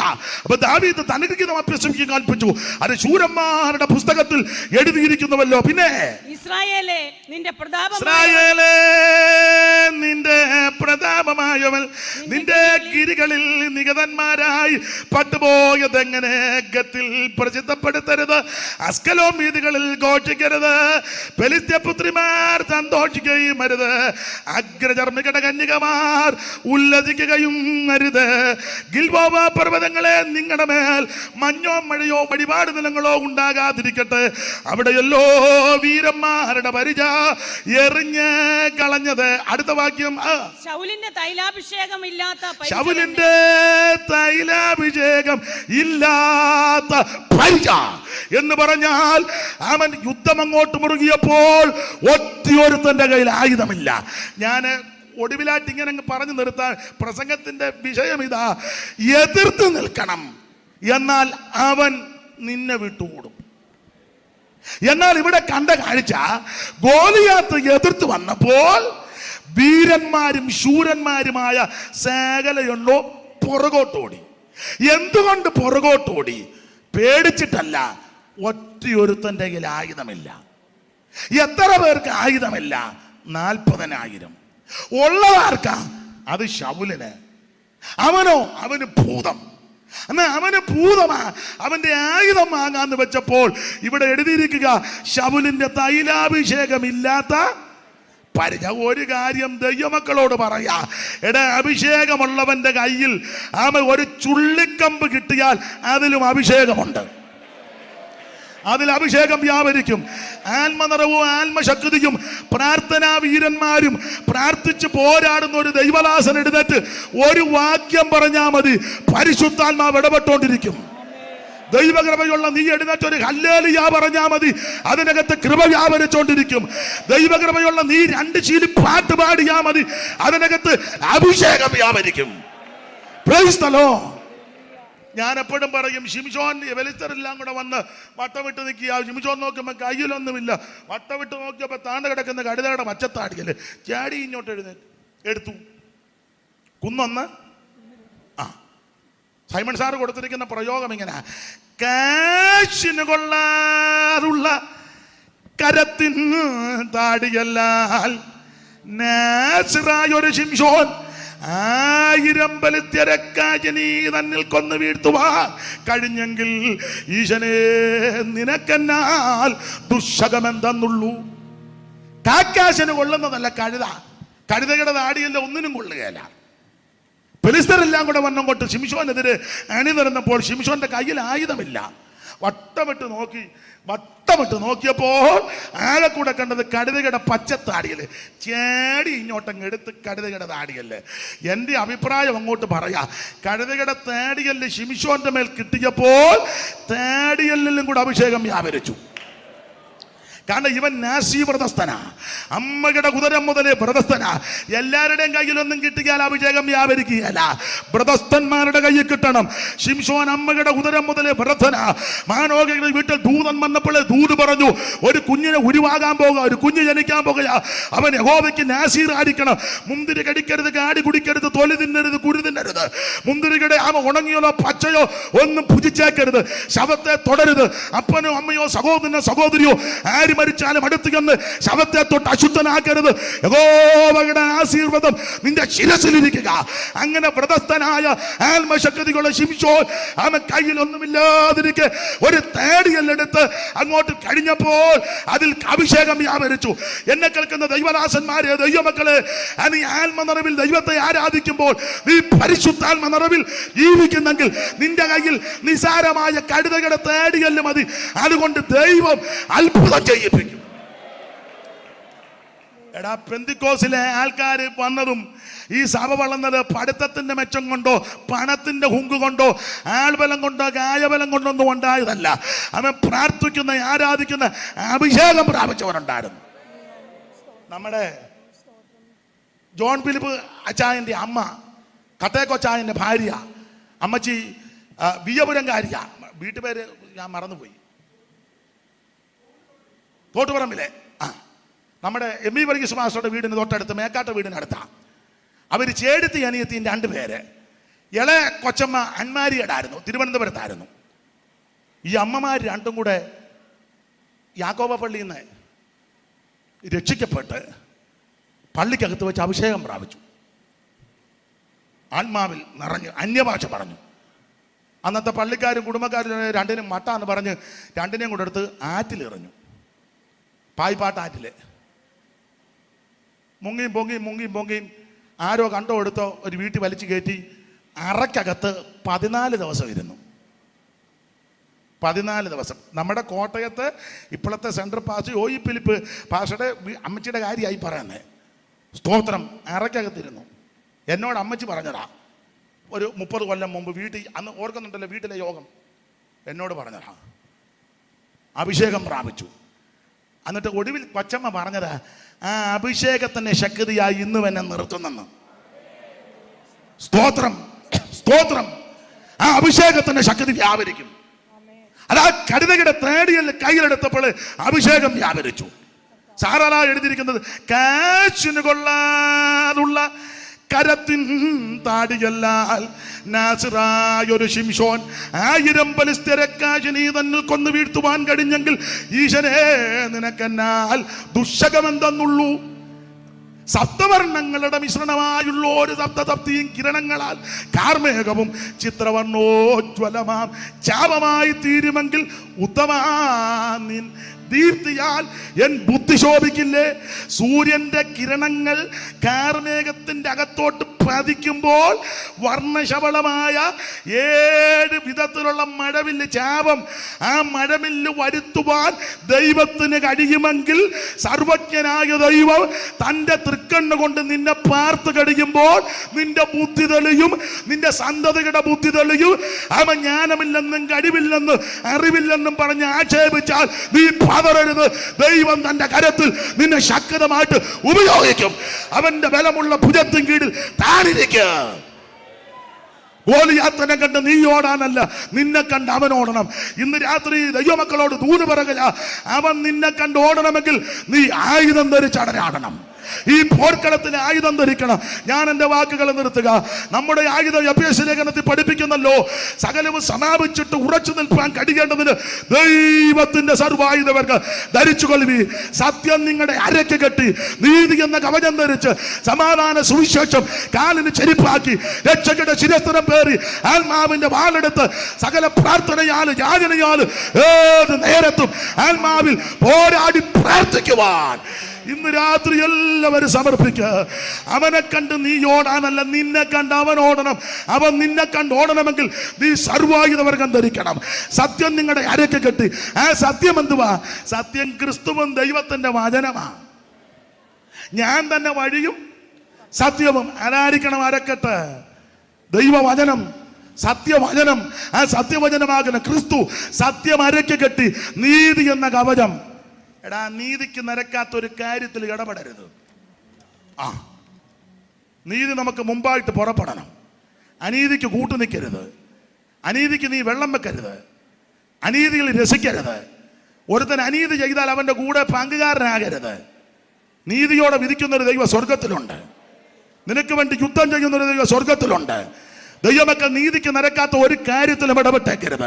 അനീതിയിൽ രസിക്കരുത്. അനീതിയിൽ സന്തോഷിക്കരുത്. അനീതിക്ക് കൂട്ടുനിൽക്കരുത്. നീ ഒഴിഞ്ഞു മാറണം. സത്യമരയ്ക്ക് കെട്ട് നീതി എന്ന വചനം ധരിച്ച് സമാധാന സുവിശേഷ കാലിന് ചെരിപ്പാക്കി രക്ഷകരുടെ ശിരസ്ത്രം പേറി ആത്മാവിന്റെ വാളെടുത്ത് സകല പ്രാർത്ഥനയാലും യാചനയാലും ഏറെ നേരത്തും ആത്മാവിൽ പ്രാർത്ഥിക്കുവാൻ ഇന്ന് രാത്രി എല്ലാവരും സമർപ്പിച്ചാട്ടെ. അവൻ പിശാചിനോട് എതിർത്ത് നിൽക്ക്, എന്നാൽ അവൻ നിന്നെ വിട്ടോടും. അവനെ കണ്ട് നീ ഓടാനല്ല, നിന്നെ കണ്ട് അവൻ ഓടണം. അവൻ നിന്നെ കണ്ട് ഓടണമെങ്കിൽ നീ ആയുധം ധരിച്ചടരാടണം. ഈ ആയുധത്തിൽ അഭിഷേകത്തിന്റെ ശക്തി വ്യാപരിക്കണം. ഇന്ന് രാത്രി പാമ്പാടി സെന്ററിലുള്ള കൂട്ടുവേലക്കാരോട് ദൈവമക്കളോട് പറയട്ടെ, അഭിഷേകത്തിന്റെ ശക്തിയിൽ വേണം ഈ മഹായോഗം കഴിഞ്ഞ് തിരിച്ചു പോകാൻ. വരുന്ന ദിവസങ്ങളിൽ കർത്താവ് വരാൻ താമസിച്ചാൽ അടുത്ത കൺവെൻഷന് കൂടുന്നത് വരെ ഈ അഭിഷേകത്തിന്റെ ശക്തിയിൽ നിറയണം.